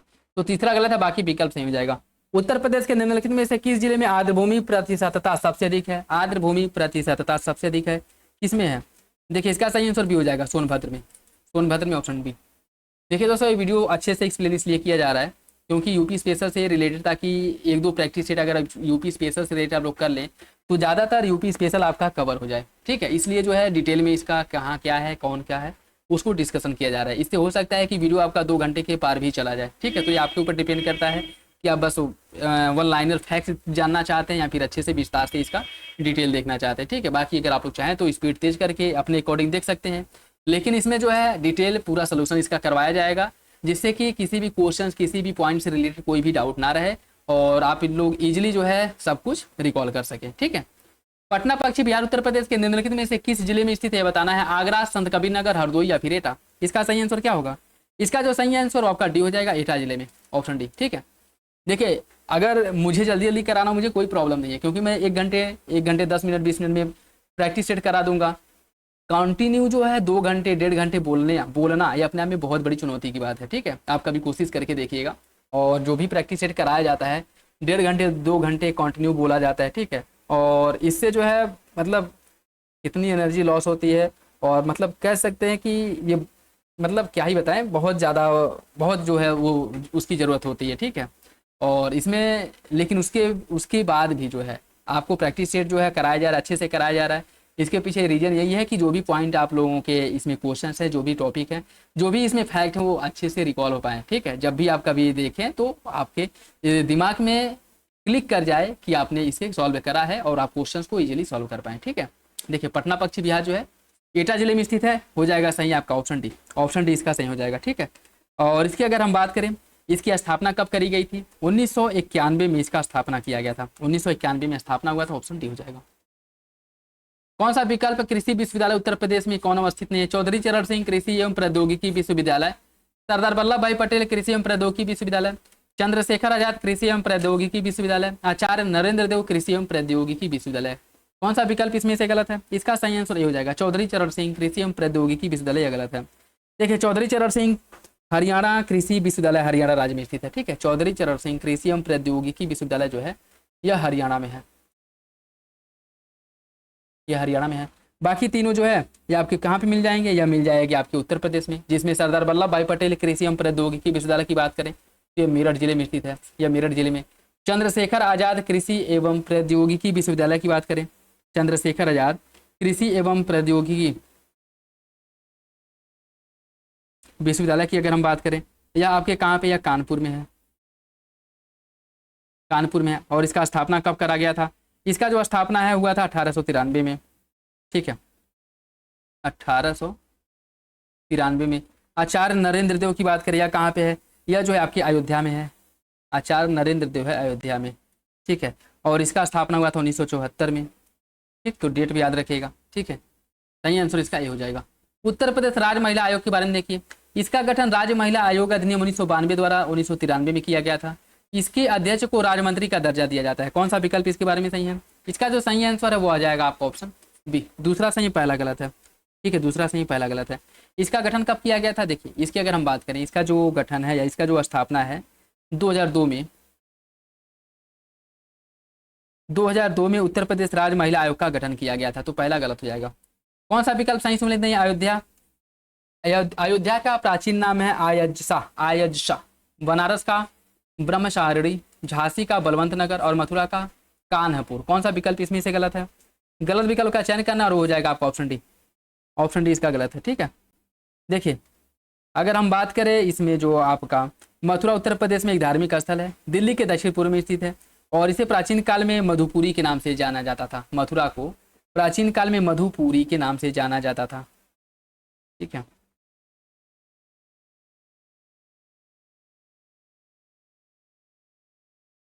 मधुपुरी के नाम से जाना जाता था मथुरा को। और कान्हपुर की अगर हम बात करें, कानपुर इसका वर्तमान समय में जो कानपुर है, प्राचीन काल में कानपुर को कान्हपुर के नाम से जाना जाता था। तो सही आंसर इसका डी हो जाएगा, ऑप्शन डी। बाकी तीनों विकल्प सही हैं। इनका जन्म उत्तर प्रदेश के झांसी जनपद में हुआ। साकेत भारत भारती यशोधरा इनकी प्रमुख रचनाएं हैं। भारत सरकार द्वारा इन्हें पद्म भूषण पुरस्कार दिया गया था। इनके जन्म दिवस को कवि दिवस के रूप में मनाया जाता है। यह किनकी विशेषता है? इसके बारे में बात की जा रही है। यह जो है मैथिली शरण गुप्त की विशेषता। ऑप्शन सी हो जाएगा, ऑप्शन सी इसका सही हो जाएगा। ठीक है, याद रखिएगा इनका जन्म जो है 1886 में हुआ था, 1886 में हुआ था।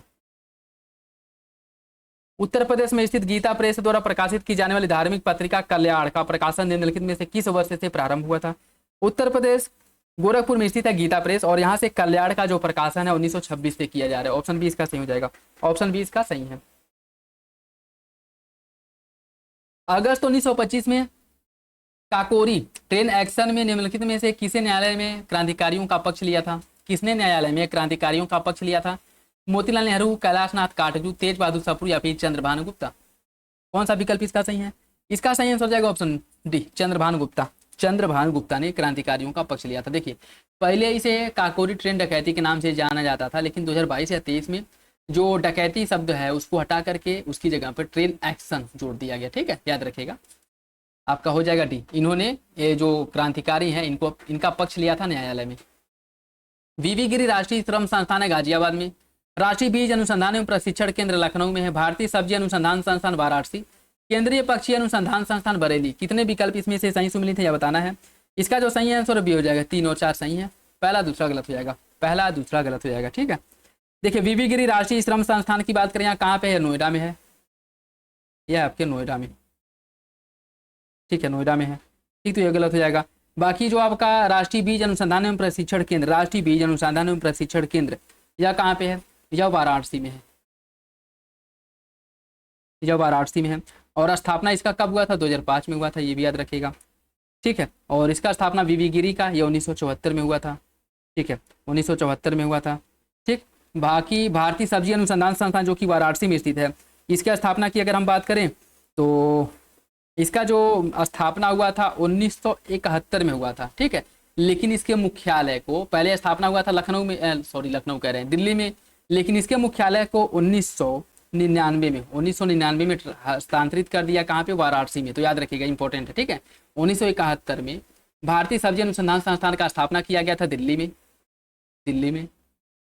1999 में इसे ट्रांसफर कर दिया, इसका मुख्यालय वाराणसी में, वाराणसी में। ठीक है, केंद्रीय पक्षी अनुसंधान संस्थान की बात करें, यह इज्जतनगर बरेली में है, और इसका जो स्थापना हुआ था, कब हुआ था, इसका स्थापना हुआ था 1979 में, ये भी याद रखिएगा। ठीक है, तो सही आंसर भी हो जाएगा। सब डेट याद रखिएगा, कौन कहाँ पे है, ठीक है, कब स्थापित हुआ था याद रखिएगा, मिलान करने के लिए भी पूछ सकता है। चंपूरानंद कारागार प्रशिक्षण संस्थान निम्नलिखित में से उत्तर प्रदेश के किस जिले में है, आगरा, वाराणसी, लखनऊ या फिर प्रयागराज। इसका सही आंसर हो जाएगा option B, Lucknow, option B इसका सही हो जाएगा।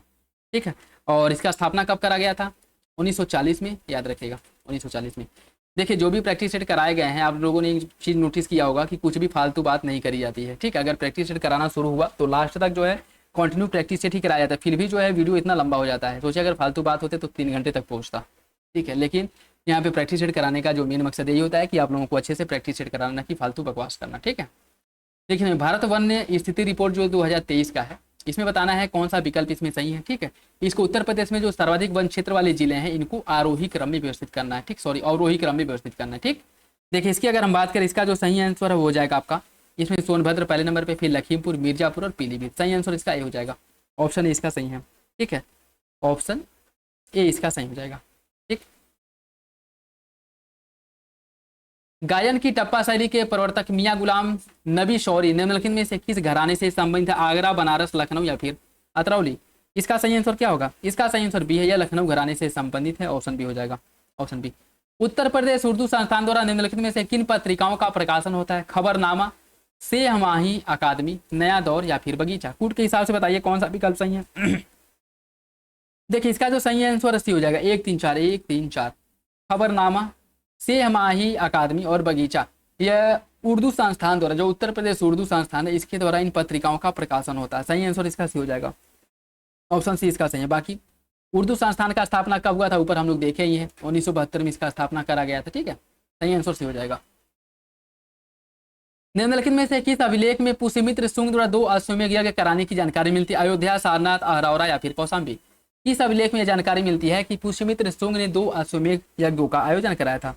इसका सही आंसर हो जाएगा ऑप्शन ए, अयोध्या अभिलेख से इसकी जानकारी मिलती है, अयोध्या अभिलेख से इसकी जानकारी मिलती है। ठीक है, कि पुष्यमित्र शुंग द्वारा 2 अश्वमेध यज्ञों का आयोजन कराया गया था। सही आंसर इसका ए हो जाएगा, ऑप्शन ए। ठीक है, निम्नलिखित में से कौन सा विकल्प सही नहीं है, कांग्रेस के अधिवेशन और अध्यक्ष, इलाहाबाद अधिवेशन 1892 उमेश चंद्र बनर्जी, लखनऊ अधिवेशन 1899 रमेश चंद्र दत्त, बनारस अधिवेशन 1905 गोपाल कृष्ण गोखले और मेरठ अधिवेशन 1946 जवाहरलाल नेहरू। कौन सा विकल्प इसमें से गलत है, इसका जो सही आंसर डी हो जाएगा, डी 1946 जो आपका मेरठ अधिवेशन, इसकी अध्यक्षता जवाहरलाल नेहरू द्वारा नहीं करी गई थी।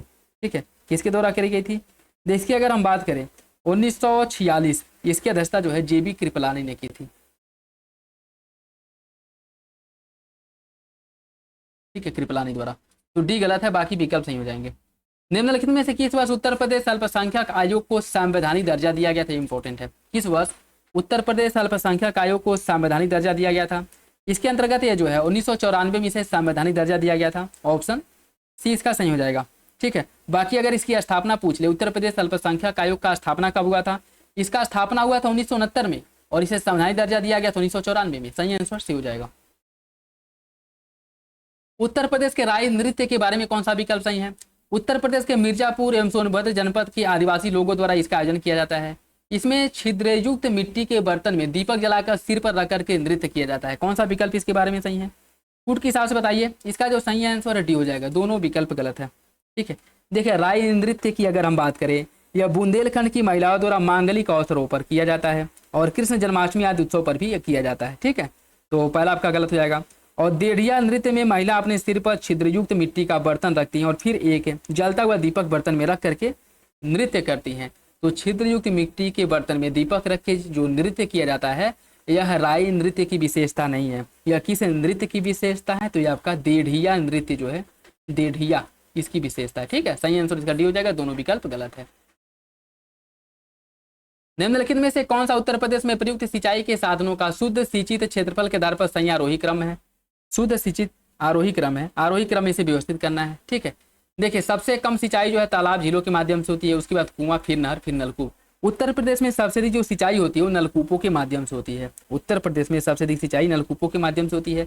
और अगर इनका परसेंटेज हम देखें तो वर्तमान समय में यह लेटेस्ट डेटा है। ठीक है, नलकूपों के माध्यम से जो सिंचाई होती है लगभग 74.9%, मान सकते हैं।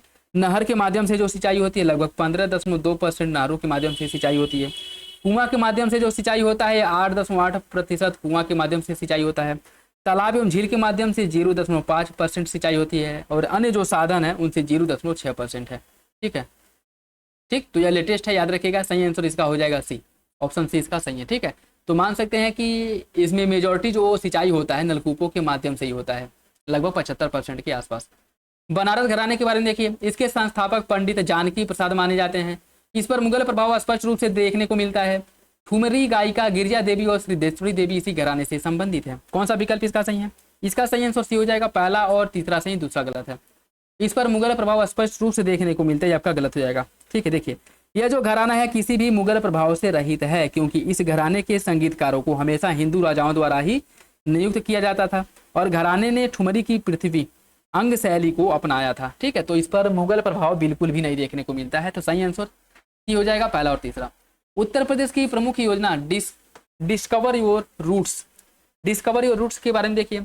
इसका क्रियान्वयन उत्तर प्रदेश के सांस्कृतिक विभाग द्वारा किया जाता है। इसका उद्देश्य उत्तर प्रदेश के अप्रवासी भारतीयों को उनके पूर्वजों से जोड़ना है। कौन सा विकल्प इसका सही होगा? इसका जो सही आंसर क्या है, कूट के हिसाब से बताइए। सही आंसर भी हो जाएगा, दूसरा सही, पहला गलत है, पहला गलत है। ठीक है, देखिए पर्यटन विभाग उत्तर प्रदेश द्वारा एक अनूठी योजना डिस्कवर योर रूट्स प्रारंभ किया गया है, जिसके तहत विभाग उन आदिवासी भारतीय, उन अनिवासी भारतीय और अन्य से आवेदन कर उनके पूर्वजों जो कभी उत्तर प्रदेश में रहते थे उनके निवास स्थान से उनको जोड़ना। ठीक है, तो यह जो है संस्कृति विभाग नहीं बल्कि पर्यटन विभाग की एक पहल है। ठीक, पर्यटन विभाग की एक पहल है।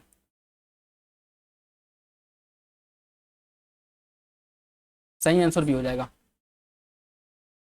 उत्तर प्रदेश का निम्नलिखित में से कौन सा जिला पंचकोरा खिलौना के लिए जाना जाता है? पंचकोरा खिलौना के लिए जाना जाता है, ये आपका सहारनपुर है। सहारनपुर, सहारनपुर अपने पंचकोरा खिलौना अर्थात कांच के जो खिलौने बनाए जाते हैं उसके लिए प्रसिद्ध है। ठीक है, तो सही आंसर इसका सी हो जाएगा। बनारस हिंदू विश्वविद्यालय के बारे में देखिए, इसका स्थापना संसदीय कानून द्वारा 1916 में किया गया था और यह वास्तुकला की इंडो गोथिक शैली में इसका निर्माण किया गया है। कौन सा विकल्प इसका सही है? फूड के हिसाब से बताना है कौन सा विकल्प सही है। इसका सही आंसर सी हो जाएगा, दोनों विकल्प सही है, दोनों विकल्प सही है। और जो आपका बनारस हिंदू विश्वविद्यालय है मदन मोहन मालवीय के प्रयत्नों से 1916 में इसका स्थापना किया गया था, ये याद रखिएगा, ऑप्शन सी हो जाएगा। 1923 में चितरंजन दास और मोतीलाल नेहरू ने उत्तर प्रदेश के निम्नलिखित में से किस जिले में स्वराज पार्टी का स्थापना की थी? किस जिले में स्वराज पार्टी का स्थापना करी थी? यह जो है प्रयागराज में इनके द्वारा स्वराज पार्टी का स्थापना किया गया था। ठीक है, सही आंसर क्या हो जाएगा? Option C. बाकी 1925 में चितरंजन दास की मृत्यु के बाद मदन मोहन मालवीय ने लाला लाजपत राय के साथ मिलकर के स्वतंत्र कांग्रेस पार्टी बनाई थी। ठीक है, याद रखिएगा, सही आंसर इसका सी है। उत्तर प्रदेश का निम्नलिखित में से कौन सा जिला सबसे अधिक राज्यों की सीमा के साथ साझा करता है? सबसे अधिक राज्यों के साथ सीमा साझा करता है। उत्तर प्रदेश का कौन सा जिला ऐसा है जो सबसे अधिक राज्यों के साथ सीमा साझा करता है? इसका सही आंसर क्या है? ये हो जाएगा आपका ऑप्शन बी, सोनभद्र। ठीक है, सोनभद्र। देखिए सोनभद्र उत्तर प्रदेश का दूसरा सबसे बड़ा जिला है। सोनभद्र भारत का एकमात्र जिला है जो उत्तर प्रदेश का एकमात्र जिला है जो मध्य प्रदेश, छत्तीसगढ़, झारखंड, बिहार इन चारों राज्यों के साथ सीमा साझा करता है। ऑप्शन डी, कितने राज्यों के साथ करता है? 4 राज्यों के साथ, याद रखिएगा। शास्त्रीय गायन में विशेषकर, शास्त्रीय गायन में विशेषज्ञता के कारण निम्नलिखित में से किसे आफ्ताब ए मौशिकी की उपाधि से विभूषित किया गया था। आफ्ताब ए मौशिकी, यह उपाधि किसको दी गई थी? यह जो उपाधि है फैयाज खान को दी गई थी। ऑप्शन बी हो जाएगा, फैयाज खान को। ठीक है, फैयाज खान का जन्म कहाँ पे हुआ था? आगरा में हुआ था, याद रखिएगा। आगरा में कब हुआ था? 1880 में हुआ था।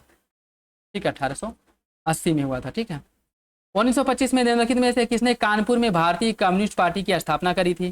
कानपुर में भारतीय कम्युनिस्ट पार्टी की स्थापना करा गया था सत्यभक्त रे द्वारा। ऑप्शन बी हो जाएगा, सत्यभक्त रे द्वारा इसका स्थापना किया गया था। ठीक है, याद रखिएगा, ऑप्शन बी हो जाएगा। अखिल भारतीय किसान सभा, इसके बारे में देखिए, इसका स्थापना 1936 लखनऊ में हुआ था। इसके पहले अध्यक्ष एनजी रंगा थे। कौन सा विकल्प इसका सही है? इसका सही आंसर ये हो जाएगा, पहला तो सही है लेकिन दूसरा गलत है। एनजी रंगा जो थे यह क्या थे? यह सचिव थे। एनजी रंगा इसके पहले सचिव थे, न कि अध्यक्ष। अध्यक्ष कौन था? अध्यक्ष की अगर हम बात करें तो अध्यक्ष जो है स्वामी सहजानंद सरस्वती थे। ठीक,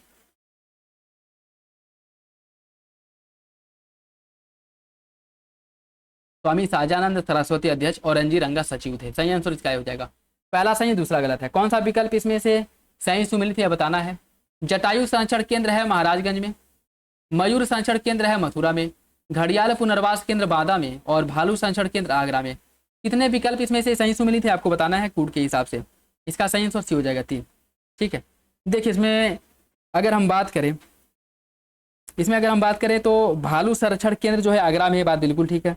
भालू संरक्षण केंद्र आगरा में है और स्थापना इसका कब करा गया था? 1999 में। 1999 में किया गया था। ठीक है, उसके बाद घड़ियाल पुनर्वास की बात करें, घड़ियाल पुनर्वास केंद्र की स्थापना लखनऊ के कुकरैल में की गई है। ठीक है, न कि बांदा में, लखनऊ के कुकरैल में की गई है और इसका स्थापना कब करा गया था? 1975 में करा गया था। ठीक, जटायु संरक्षण केंद्र या गिद्धों की जो प्रजाति कम हो रही है, मतलब गिद्धों की प्रजाति में जो विलुप्ति की कगार पर पहुंचे हैं, इनको संरक्षण देने के लिए इसकी स्थापना करी गई है। कब करी गई है? 2018 में, महाराजगंज में, याद रखेगा।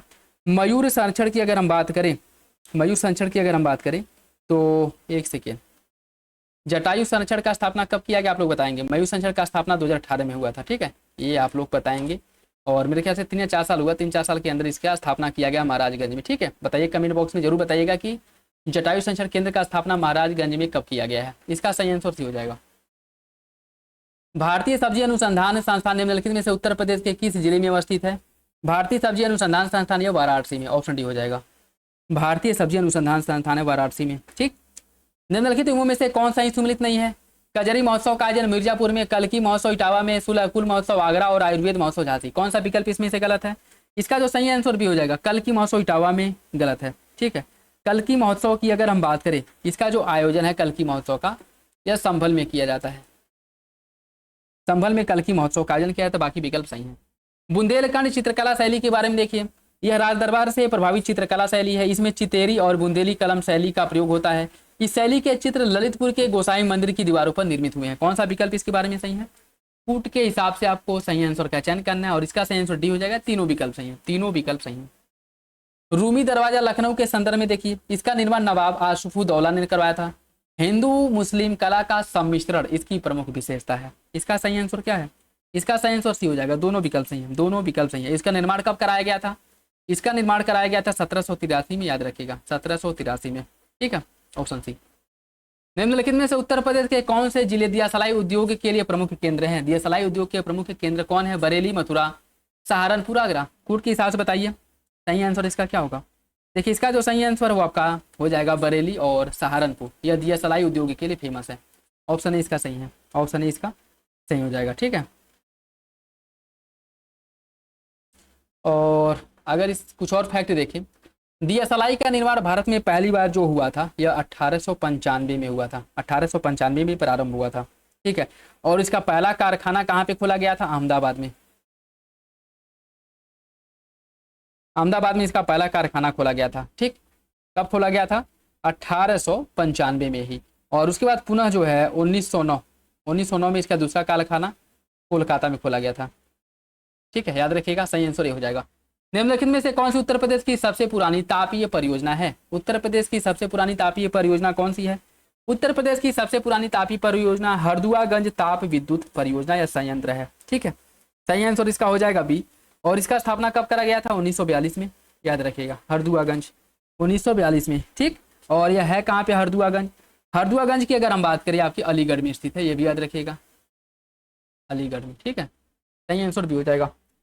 भारतीय संगीत कला के निम्नलिखित में से किस घराने को सितार वादन के लिए जाना जाता है? इटावा, अजराड़ा, शाहजहांपुर या फिर रामपुर? कौन सा विकल्प इसका सही है?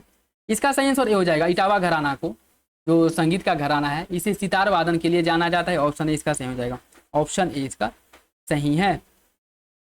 निम्नलिखित में से किस फसल के उत्पादन में उत्तर प्रदेश का प्रथम स्थान नहीं है? गन्ना, गेहूं, धान या फिर आलू? कौन सा विकल्प सही है? आप सभी को पता होगा धान के उत्पादन में उत्तर प्रदेश पहले नंबर पे नहीं है। बाकी गन्ना, गेहूं, आलू, इन सभी के उत्पादन में उत्तर प्रदेश पहले नंबर पे। इसके साथ साथ जो आपका इसके साथ साथ आपका अमरूद है, अमरूद के उत्पादन में है, ठीक है। आम है, इसके उत्पादन में है, ठीक है। इसका सही आंसर डी हो जाएगा। केंद्र सरकार की महत्वाकांक्षी प्रधानमंत्री किसान सम्मान निधि योजना का शुभारंभ उत्तर प्रदेश के निम्नलिखित में से किस जिले से किया गया था? वाराणसी, गोरखपुर, बलिया या फिर सहारनपुर?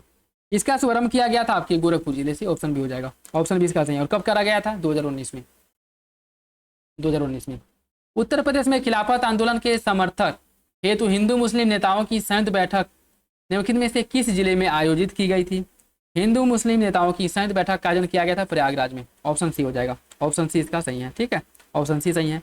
बाकी जो इस बैठक का आयोजन किया गया था, यह कब किया गया था? इस बैठक का आयोजन जो है 20 जून 1920 को हुआ था।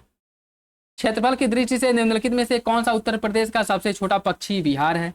सबसे छोटा पक्षी विहार यह है आपका पटना पक्षी विहार। पटना पक्षी विहार सबसे छोटा है, ठीक है।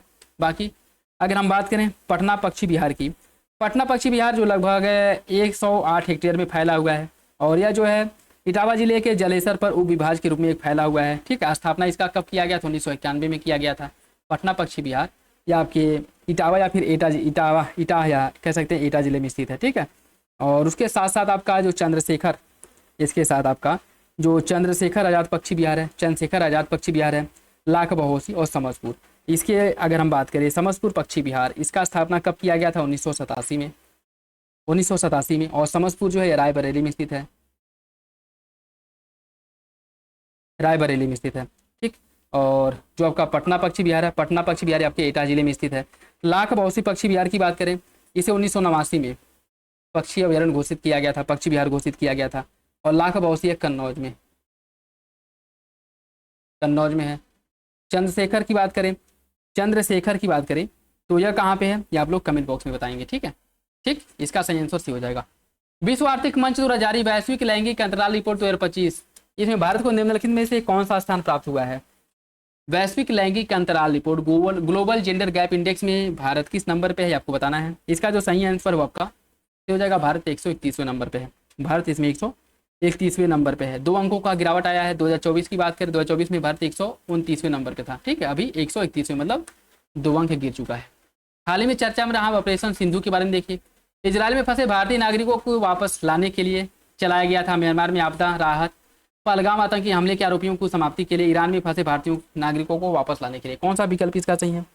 देखिए, इसका जो सही आंसर आपका डी हो जाएगा। ईरान में फंसे भारतीय नागरिकों को वापस लाने के लिए ऑपरेशन सिंधु चलाया गया था, ऑप्शन डी, ठीक है। जब इजराइल और ईरान में क्या हुआ था? बमबारी की जा रही थी, ऑप्शन डी। प्रथम अंतर्राष्ट्रीय हिमनद संरक्षण सम्मेलन 2025 का आयोजन किस स्थान पर किया गया था? इसका जो आयोजन है कहाँ किया गया था? देखिए, इसका जो आयोजन हुआ था आपका दुशांबे ताजिकिस्तान में हुआ था, ऑप्शन बी हो जाएगा, ऑप्शन बी सही है। चर्चा में रहा पतन होदेई दा किस देश में स्थित है? चर्चा में रहा जो पतन है, जो बंदरगाह है होदेई दा, या किस देश में स्थित है यह बताना है। यह आपके यमन में है, ऑप्शन ए, यमन में स्थित है, ठीक है। और ये अगर हम बात करें, यह लाल सागर के तट पर स्थित है और यह यमन का दूसरा सबसे बड़ा बंदरगाह है, ठीक। संयुक्त राष्ट्र ने 2026 को निम्नलिखित में से किस वर्ष के रूप में मनाने की बात की है? क्षुद्र ग्रह जागरूकता और ग्रहण रक्षा का अंतर्राष्ट्रीय वर्ष, ग्लेशियर के संचरण का अंतर्राष्ट्रीय वर्ष, अंतर्राष्ट्रीय यौन हिंसा निषेध दिवस, अंतर्राष्ट्रीय महिला किसान दिवस। कौन सा विकल्प इसमें से सही है? देखिए, इसका जो सही आंसर आपका डी हो जाएगा, अंतर्राष्ट्रीय महिला किसान दिवस, ऑप्शन डी, ठीक है। हाल ही में निम्नलिखित में से किसे फ्रेंच ओपन पुरुष एकल का खिताब जीता था? किसके द्वारा फ्रेंच ओपन पुरुष एकल का खिताब जीता गया है? यह खिताब जीता है कार्लेस अल्कराज ने, ठीक है, ऑप्शन डी, कार्लेस अल्कराज द्वारा यह खिताब जीता गया है। चर्चा में रहा पुस्तक the one cricket my life and more के लेखक कौन है? इसकी रचना की गई है शिखर धवन द्वारा, ऑप्शन बी हो जाएगा, शिखर धवन द्वारा। समाचारों में रहा मोनार रामसर स्थल किस राज्य में स्थित है? मोनार रामसर स्थल किस राज्य में है? यह है आपके राजस्थान में, ठीक, ऑप्शन सी हो जाएगा, मोनार है राजस्थान में। केंद्र सरकार ने निम्नलिखित में से किस वर्ष को जीडीपी की गणना के लिए आधार वर्ष घोषित किया है? इसका सही आंसर क्या हो जाएगा? देखिए इसका जो सही आंसर हो जाएगा आपका ऑप्शन, देखिए किया नहीं है, घोषित किया नहीं है, करने की बात की गई, मतलब यह सिफारिश जो है एक समिति द्वारा दी गई है कि आधार वर्ष जो 2011-12 है, 2011-12 है, इसको आधार वर्ष को बढ़ा करके 23-24-22-23 कर दिया जाए। ठीक है, तो समिति द्वारा सिफारिश की गई है, केंद्र सरकार द्वारा भी इस पर कोई सहमति व्यक्त नहीं की गई है। ठीक है, तो सिफारिश की गई है, और अगर सिफारिश को मान लिया जाता है तो आधार वर्ष अब जो पहले 2011-12 था यह बदल करके 22-23 हो जाएगा, ऑप्शन डी। ठीक है, निम्नलिखित में से किस राज्य ने 25 से 35 तक की अवधि को जल विद्युत दशक घोषित किया है? जल विद्युत दशक घोषित किया है, इसका सही आंसर हो जाएगा ऑप्शन बी, अरुणाचल प्रदेश ने। अरुणाचल प्रदेश ने NSA on the principle of education के लेखक निम्नलिखित में से कौन है? इसकी रचना की गई है थॉमस रॉबर्ट माल्थस द्वारा, option B, Thomas Robert Malthus द्वारा। 1918 में स्थापित उत्तर प्रदेश किसान सभा के संस्थापक कौन कौन थे? ये क्वेश्चन पहले कराया जा चुका है, बताइए इसका सही आंसर क्या होगा? देखिए इसमें शामिल है गौरी शंकर मिश्र, इंद्र नाथ द्विवेदी, मदन मोहन मालवीय, चित्तरंजन दास इसमें शामिल नहीं है, ऑप्शन सी हो जाएगा। ठीक, ऑप्शन सी इसका सही है। बाकी इसका स्थापना 1918 में करा गया था। ठीक है, तो सही आंसर सी हो जाएगा। वर्ल्ड पॉपुलेशन प्रोस्पेक्टस रिपोर्ट यह किसके द्वारा जारी किया जाता है? वर्ल्ड पॉपुलेशन प्रोस्पेक्टस रिपोर्ट जो है किसके द्वारा जारी किया जाता है? इसे जारी किया जाता है संयुक्त राष्ट्र के आर्थिक और सामाजिक मामलों के विभाग द्वारा, ऑप्शन सी इसका सही है, ऑप्शन सी इसका सही हो जाएगा। ठीक है, ऑप्शन सी। और यह जो है द्विवार्षिक आधार पर जारी किया जाता है, मतलब 2 वर्ष के अंतराल पर इसे जारी किया जा रहा है। ठीक है, और पहली बार इसे कब जारी किया गया? तो 1951 में, यह भी याद रखिएगा। जनसंख्या के निम्नलिखित में से किन आयु वर्गों को आश्रित वर्ग के अंतर्गत रखा जाता है? आश्रित वर्ग के अंतर्गत किसे रखा जाएगा? देखिए 0 से 15 आयु वर्ग के बीच के अगर बच्चे हैं तो इन्हें आश्रित, ये जो है आश्रित ही होते हैं। और उसके बाद 64 वर्ष से ऊपर, 64 वर्ष से अगर ऊपर हैं तो ये भी आश्रित होते हैं, तो सही आंसर भी हो जाएगा। निम्नलिखित में से कौन प्रवासी के प्रतिकर्ष का कारण है? कौन प्रवास के प्रतिकर्ष का कारण है? शांति एवं अस्थायित्व, राजनीतिक उपद्रव, बेरोजगारी, रहन सहन की अच्छी दशाएं। कौन सा विकल्प इसमें से सही है? फूड के हिसाब से बताइए इसका सही आंसर क्या होगा। देखिए इसमें अगर हम बात करें बेरोजगारी और राजनीतिक उपद्रव, यह जो है प्रवास के प्रतिकर्ष का कारक होता है, ऑप्शन बी सही हो जाएगा। ठीक है, ऑप्शन बी सही हो जाएगा। देखिए प्रवास की अगर हम बात करें तो अप्रवास होता है जिसमें प्रवासी जो किसी नए स्थान पर जाता है। उत्प्रवासी, प्रवासी जो एक स्थान से बाहर चला जाता है उसे उत्प्रवासी कहते हैं। प्रतिकर्ष कारक क्या होता है? जैसे बेरोजगारी, रहन सहन की निम्न दशाएं हो गई, राजनीतिक उपद्रव हो गया, प्रतिकूल जलवायु हो गई, प्राकृतिक विपदाएं हो गई, महामारी, सामाजिक आर्थिक पिछड़ापन, ये सभी जो कारक है प्रतिकर्ष के कारक होते हैं। अपकर्ष का कारक क्या होता है? काम का बेहतर अवसर मिल रहा हो, रहन सहन की अच्छी दशा हो, शांति हो, अस्थायित्व, जीवन संपत्ति की सुरक्षा हो, अनुकूल जलवायु परिस्थिति हो, तो यह अपकर्ष कारक होता है। इसका सही आंसर भी हो जाएगा। जनसंख्या नियंत्रण और परिवार नियोजन निम्नलिखित में से किस सूची के अंतर्गत आते हैं? जनसंख्या नियंत्रण और परिवार नियोजन किस सूची के अंतर्गत आता है? यह समवर्ती सूची के अंतर्गत आता है, जिस पर केंद्र और राज्य दोनों कानून बना करके जनसंख्या को नियंत्रित कर सकते हैं, परिवार का नियोजन कर सकते हैं। सही आंसर से हो जाएगा। अनुकूलतम जनसंख्या सिद्धांत के अनुसार निम्नलिखित में से कौन अनुकूलतम जनसंख्या को सर्वाधिक उचित रूप से व्याख्यायित करता है? कौन इसे अनुकूलतम रूप से व्याख्यायित करता है? इसका जो सही आंसर वो आपका ए हो जाएगा। वह जनसंख्या जिस पर प्रति व्यक्ति आय अधिकतम हो, वह जनसंख्या जिस पर प्रति व्यक्ति आय अधिकतम हो, ऑप्शन ए हो जाएगा। प्रजनन के प्रतिस्थापन दर तक पहुंचने के लिए निम्नलिखित में से कितनी कुल प्रजनन दर होनी चाहिए? कुल प्रजनन दर कितनी होनी चाहिए? देखिए जो आपका प्रजनन का प्रतिस्थापन दर तक पहुंचने के लिए जो प्रजनन दर है यह आपका 2.1 होना चाहिए, 2.1, ऑप्शन बी हो जाएगा। ठीक है, ऑप्शन बी इसका सही है। निम्नलिखित में से किस वर्ष को जनसंख्या इतिहास के महान विभाजक के रूप में जाना जाता है? यह जाना जाता है 1921 में, जहां महामारी और प्राकृतिक आपदाएं हो गए, उसके साथ साथ जो भूखमरी हो गया, इसकी वजह से जनसंख्या में बहुत तेजी से बहुत तीव्र गिरावट देखने को मिला था। ठीक है, ऑप्शन बी इसका सही है। निम्नलिखित में से किसके द्वारा जनांकीय संक्रमण के सिद्धांत का प्रतिपादन किसने किया था? कार्ल सॉन्डर्स एवं एडविन केनन, डाल्टन एवं एडम स्मिथ, थॉम्पसन एवं नोटस्टीन, या फिर रेडर्स एवं बहरेंस। कौन सा विकल्प इसमें से सही है? देखिए इसका जो सही आंसर है वो आपका सी हो जाएगा, थॉम्पसन एवं नोटस्टीन, ऑप्शन सी सही है, ऑप्शन सी इसका सही है। और इसका प्रतिपादन कब किया गया था? इसका प्रतिपादन इन्होंने 1929 में किया था, 1929 में। ठीक है, ऑप्शन सी। दोस्तों जो लोग पेड ग्रुप ज्वाइन करना चाहते हैं ज्वाइन कर लें। इसमें देखिए जो आपको एक्सप्लेनेशन में बताया जाता है वो भी इसमें जो इंपॉर्टेंट है वही बताया जाता है। तो और डिटेल में इसका एक्सप्लेनेशन देखने के लिए, पढ़ने के लिए आप लोग पेड ग्रुप ज्वाइन कर लें, जहाँ पे आपको सारे प्रैक्टिस सेट मिल जाएंगे और प्रैक्टिस सेट के साथ साथ डिटेल इसका सोल्यूशन मिल जाएगा, जहाँ प्रॉपर सारे क्वेश्चंस को अच्छे से एक्सप्लेन किया गया। ठीक है, तो इंपॉर्टेंट है, जरूर ज्वाइन कर लें। और इसका जो लिंक है आपको डिस्क्रिप्शन बॉक्स में मिल जाएगा, नहीं तो कमेंट बॉक्स में कमेंट करके पता कर सकते हैं। ठीक, 2011 की जनगणना के अनुसार उत्तर प्रदेश के निम्नलिखित जिलों को लिंगानुपात के आधार पर और वही क्रम में व्यवस्थित कीजिए और नीचे दिए गए कूट का प्रयोग करके सही उत्तर का चयन कीजिए। आजमगढ़, देवरिया, जौनपुर और प्रतापगढ़, इसे जो है लिंगानुपात के आधार पर और वही क्रम में व्यवस्थित करना है, लिंगानुपात के आधार पर। देखिए इसकी अगर हम बात करें, इसका जो सही आंसर है वो हो जाएगा आपका जौनपुर आ जाएगा पहले नंबर पे। ठीक है, जौनपुर पहले नंबर पे, फिर उसके बाद आजमगढ़, उसके बाद आपका देवरिया, देवरिया के बाद फिर प्रतापगढ़। सही आंसर इसका बी हो जाएगा, ऑप्शन बी। ठीक है, ऑप्शन बी हो जाएगा। जौनपुर के लिंगानुपात की अगर हम बात करें, जौनपुर में कितना लिंगानुपात है? जौनपुर का लिंगानुपात है 1024। जौनपुर का लिंगानुपात 1024 है। ठीक, आजमगढ़ का लिंगानुपात है 1019, 1019 आजमगढ़ का। देवरिया का लिंगानुपात है 1017, 1017 देवरिया का लिंगानुपात है। ठीक है, और प्रतापगढ़ का जो लिंगानुपात है 998 है प्रतापगढ़ का लिंगानुपात। और न्यूनतम लिंगानुपात अगर पूछ ले तो आपका गौतम बुद्ध नगर का है। गौतम बुद्ध नगर का लिंगानुपात सबसे कम है, कितना है? 851 है, ये भी याद रखिएगा। इसका सही आंसर भी हो जाएगा। 2011 की जनगणना के अनुसार उत्तर प्रदेश के निम्नलिखित में से किस जिले में पुरुष साक्षरता सबसे अधिक है? गाजियाबाद, औरैया, इटावा या फिर झांसी? इसका सही आंसर क्या है? इसका सही आंसर सी हो जाएगा औरैया में, औरैया में। ठीक है, देखिए इसके अंतर्गत अगर हम देखें, जो उत्तर प्रदेश में सर्वाधिक साक्षरता दर वाले जिले हैं उसमें गौतम बुद्ध नगर पहले नंबर पे है, और सबसे कम साक्षरता जिला श्रावस्ती में है। और पुरुष साक्षरता की बात करें तो पुरुष साक्षरता सबसे ज्यादा है गौतम बुद्ध नगर में, तो विकल्प में गौतम बुद्ध नगर है नहीं। दूसरे नंबर पे औरैया आता है, तो औरैया इसका सही आंसर हो जाएगा। ठीक है, वैसे अगर देखें तो पुरुष साक्षरता की दृष्टि से आपका जो गौतम बुद्ध नगर है यह पहले नंबर पे है। इसके बाद आ जाएगा औरैया दूसरे नंबर पे। औरैया के बाद जो है इटावा आ जाएगा, औरैया के बाद आ जाएगा आपका इटावा, इटावा। इसके बाद आ जाएगा गाजियाबाद, गाजियाबाद, और इसके बाद आ जाएगा आपका झांसी, इस विकल्प के अकॉर्डिंग। ठीक है, सही आंसर इसका सी हो जाएगा। निम्नलिखित में से कौन उत्तर प्रदेश का न्यूनतम शिशु लिंगानुपात वाला जिला है? उत्तर प्रदेश का न्यूनतम शिशु लिंगानुपात वाला जिला कौन सा है? इसका जो सही आंसर वो आपका ये हो जाएगा बागपत, ऑप्शन इसका सही है। ठीक है, ऑप्शन ए इसका सही है। उत्तर प्रदेश के निम्नलिखित में से किस जिले में अनुसूचित जाति प्रतिशतता सबसे अधिक है? अनुसूचित जाति प्रतिशतता उत्तर प्रदेश के किस जिले में सबसे अधिक है?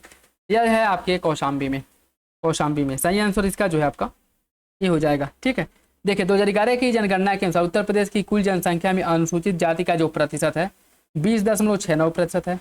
और अनुसूचित जाति वाला जिला जो भारत में सर्वाधिक अनुसूचित जाति वाला राज्य उत्तर प्रदेश है, और प्रतिशतता की दृष्टि से इसका देश में चौथा स्थान है। ठीक है, ये भी याद रखिएगा। और 2011 के अनुसार अनुसूचित जाति की जनसंख्या में 0.4% की कमी देखने को मिली थी, ये भी याद रखिएगा। ठीक है, सही आंसर इसका ही हो जाएगा। 2011 की जनगणना के अनुसार जनसंख्या घनत्व के दृष्टिकोण से उत्तर प्रदेश देश के सभी राज्यों के शासित प्रदेशों में किस नंबर पे आता है? जनसंख्या घनत्व की दृष्टि से अगर हम देखें तो ये 9वें नंबर पे आता है, ऑप्शन डी हो जाएगा। ठीक है, 9वें नंबर पे उत्तर प्रदेश का जो जनसंख्या घनत्व है 829 है, 829 है। ठीक, और राष्ट्रीय जनसंख्या घनत्व कितना है? राष्ट्रीय जनसंख्या घनत्व जो है 382 है, 382 है। ठीक है,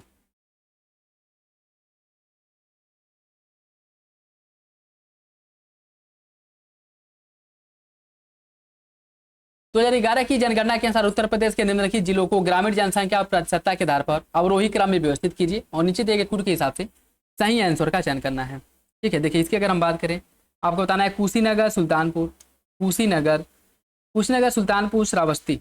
ठीक है, कुशीनगर, सुल्तानपुर, श्रावस्ती।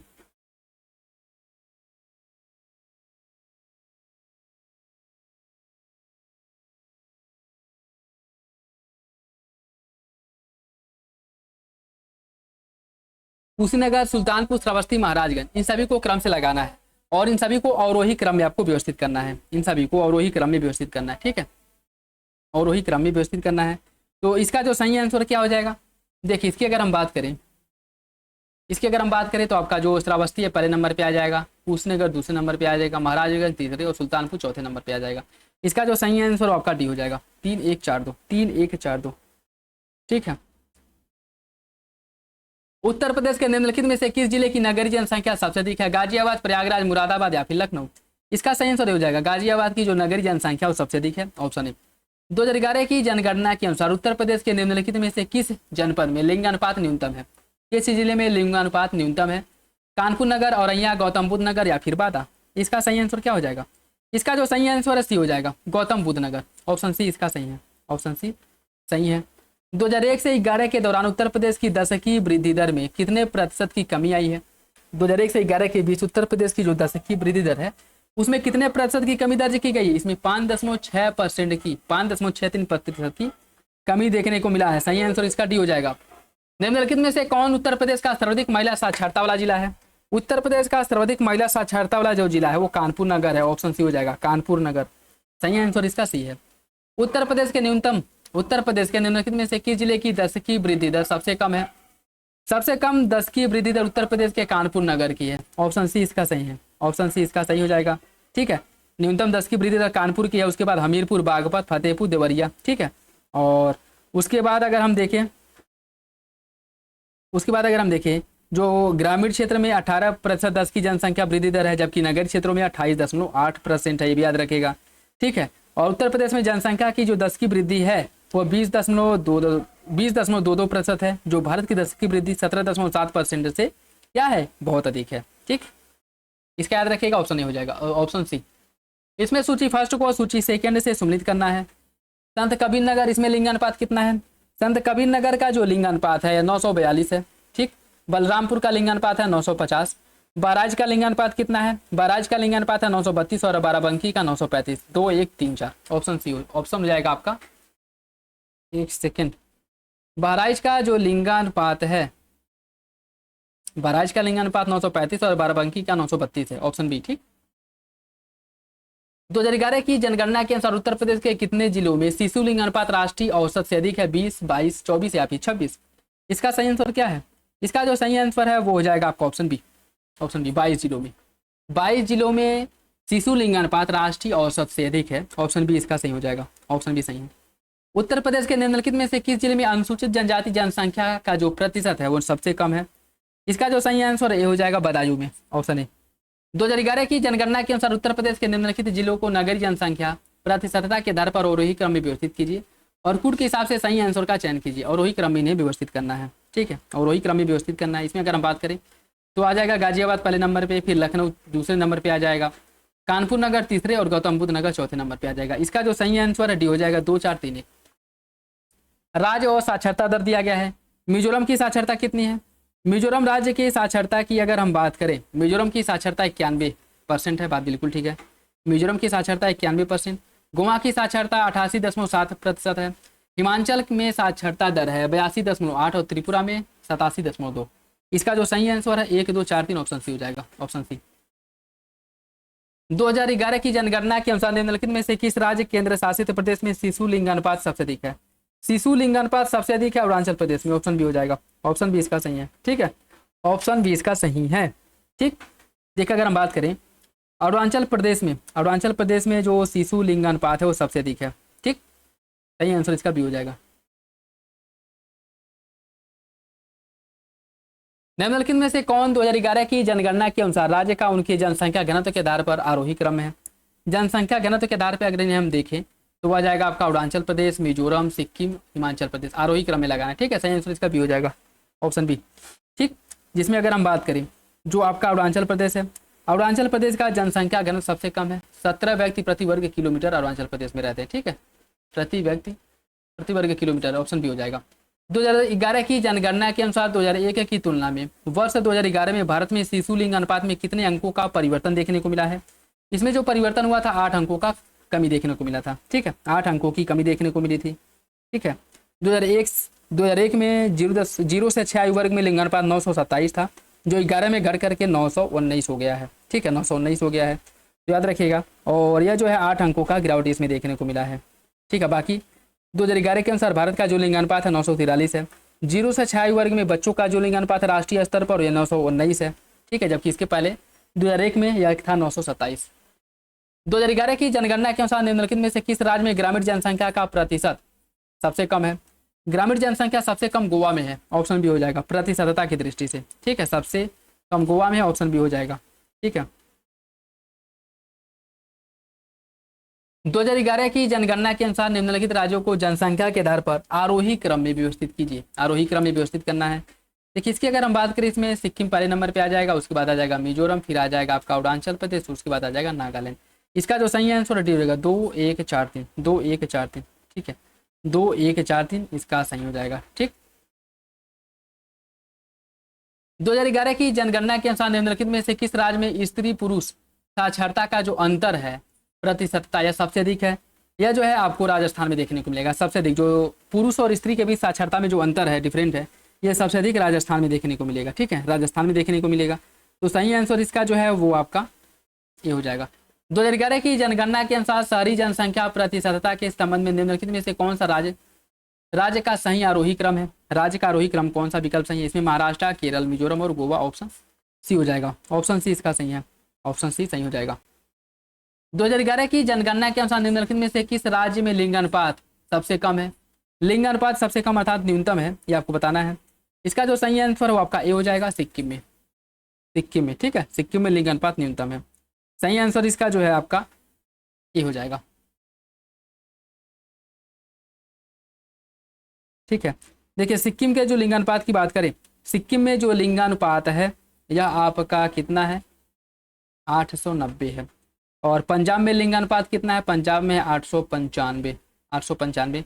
मणिपुर में जो लिंगानुपात है, मणिपुर में यह आपका 985 है, 985, 985 है। और राजस्थान में जो लिंगानुपात है 928 है। ठीक है, तो सबसे कम सिक्किम में है। 2011 की जनगणना के अनुसार निम्नलिखित में से कौन सा सबसे अधिक ग्रामीण जनसंख्या वाले राज्यों का सही आरोही क्रम है? सही अवरोही क्रम है, आपको बताना है। इसका सही आंसर हो जाएगा सी, उत्तर प्रदेश, बिहार, पश्चिम बंगाल और महाराष्ट्र। ऑप्शन सी इसका सही है। ऑप्शन सी सही हो जाएगा। 2011 की जनगणना के अनुसार भारत में जनसंख्या घनत्व निम्नलिखित में से कितनी है? भारत की जो जनसंख्या घनत्व है यह लगभग 382 व्यक्ति प्रति वर्ग किलोमीटर है। ऑप्शन डी हो जाएगा। 2011 की जनगणना के अनुसार निम्नलिखित में से किस केंद्र शासित प्रदेश में साक्षरता दर सबसे अधिक है? किस केंद्र शासित प्रदेश की साक्षरता सबसे अधिक है? या आपकी लक्षद्वीप है। लक्षद्वीप की साक्षरता सबसे अधिक है। ठीक है, बाकी 1951 में भारत की साक्षरता 18.33% थी, जो 11 में बढ़ करके 73% हो गई है। और 2011 के अंतिम आंकड़ों के अनुसार भारत में महिला साक्षरता 64.4% है। अब भारत के शीर्ष साक्षरता वाले राज्यों की बात करें तो केरल, मिजोरम, गोवा, त्रिपुरा और हिमाचल प्रदेश है। न्यूनतम साक्षरता वाले राज्यों में बिहार, अरुणाचल प्रदेश और राजस्थान है। भारत के शीर्ष साक्षरता वाले केंद्र शासित प्रदेशों में लक्षद्वीप पहले नंबर पे है। लक्षद्वीप इसका 91.8% है। ठीक है, 91। उसके बाद दमन, दीव, अंडमान निकोबार, दिल्ली, चंडीगढ़। ठीक, और न्यूनतम जो है देखने को मिलेगा दादर, नागर हवेली, पुदुचेरी। ठीक है, तो सही आंसर इसका डी हो जाएगा, याद रखिएगा। निम्नलिखित राज्यों को उनके लिंग अनुपात के अनुसार अवरोही क्रम में व्यवस्थित कीजिए। आंध्र प्रदेश, तमिलनाडु, मेघालय, छत्तीसगढ़। कौन सा विकल्प सही है? इसका सही आंसर हो जाएगा आपका डी, 2143, 2143।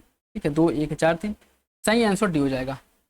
2011 की जनगणना के अनुसार 1 से 11 के दशक में 0 से 6 वर्ष आयु वर्ग के लिंग अनुपात में निम्नलिखित में से किस राज्य में सर्वाधिक वृद्धि देखने को मिला है? यह जो वृद्धि हुआ था सबसे अधिक पंजाब में।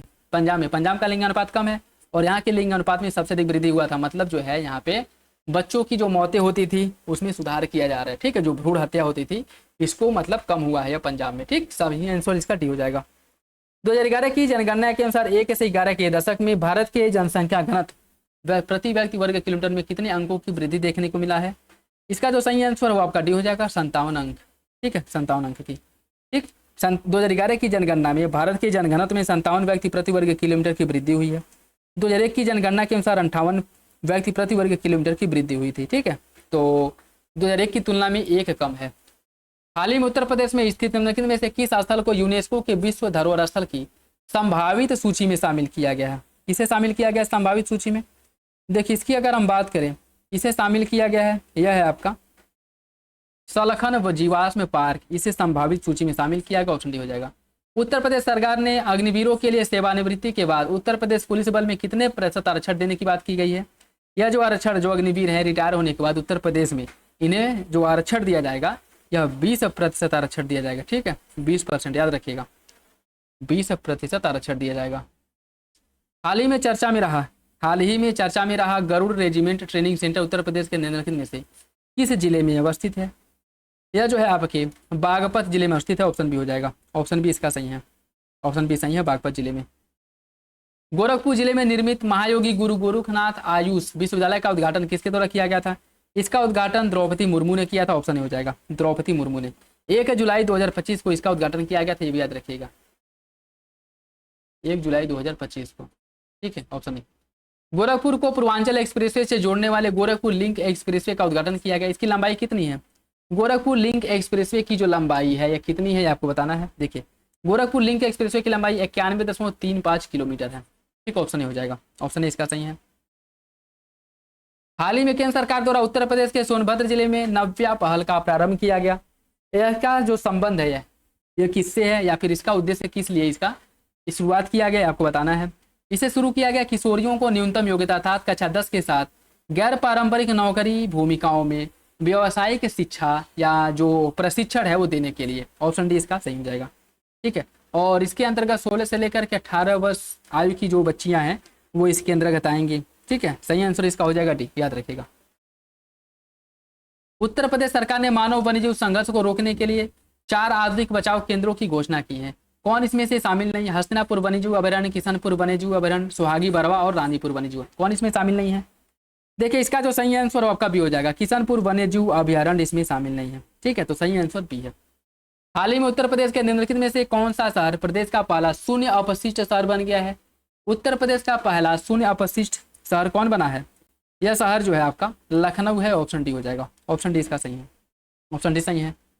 हाल ही में उत्तर प्रदेश का पुलिस महानिदेशक किसे बनाया गया है? उत्तर प्रदेश का पुलिस महानिदेशक बनाया गया है डीजीपी राजीव कृष्ण को। ऑप्शन डी हो जाएगा, ऑप्शन डी। नेक्स्ट देखिए, आज का लास्ट क्वेश्चन। उत्तर प्रदेश सरकार ने एक ही जिला एक उत्पाद योजना में 12 नए उत्पादों को शामिल करने का निर्णय लिया है, और इसके बाद इस योजना के अंतर्गत शामिल उत्पादों की संख्या कितनी हो जाएगी? इसके बाद इसकी संख्या हो जाएगी 74। ऑप्शन सी हो जाएगा। ठीक है, ऑप्शन सी। तो ये था आज का लास्ट क्वेश्चन। आज वो वीडियो आप लोगों को अच्छा लगा होगा। वीडियो पसंद आए तो लाइक करिए, चैनल पर नए हैं तो सब्सक्राइब कर ले और बेल आइकन को प्रेस कर ले, जिससे वीडियो के महत्वपूर्ण नोटिफिकेशन आप लोगों को मिलते रहे। बाकी जो लोग पेड ग्रुप ज्वाइन करना चाहते हैं ज्वाइन कर लें, जहाँ पे डिटेल एक्सप्लेनेशन आपको मिल जाएगा, सारे प्रैक्टिस सेट मिल जाएंगे और एग्जाम के पॉइंट ऑफ व्यू से इंपॉर्टेंट है, तो आप लोग पेड ग्रुप जरूर ज्वाइन कर लें। ठीक है, चलिए मिलते हैं अगले वीडियो में। अपना फीडबैक जरूर दे दिया करें, और किसी क्वेश्चन को लेकर के कोई डाउट हो तो भी कमेंट बॉक्स में कमेंट करके पूछ सकते हैं। ठीक, तो चलिए मिलते हैं अगले वीडियो में, तब तक के लिए धन्यवाद, जय हिंद।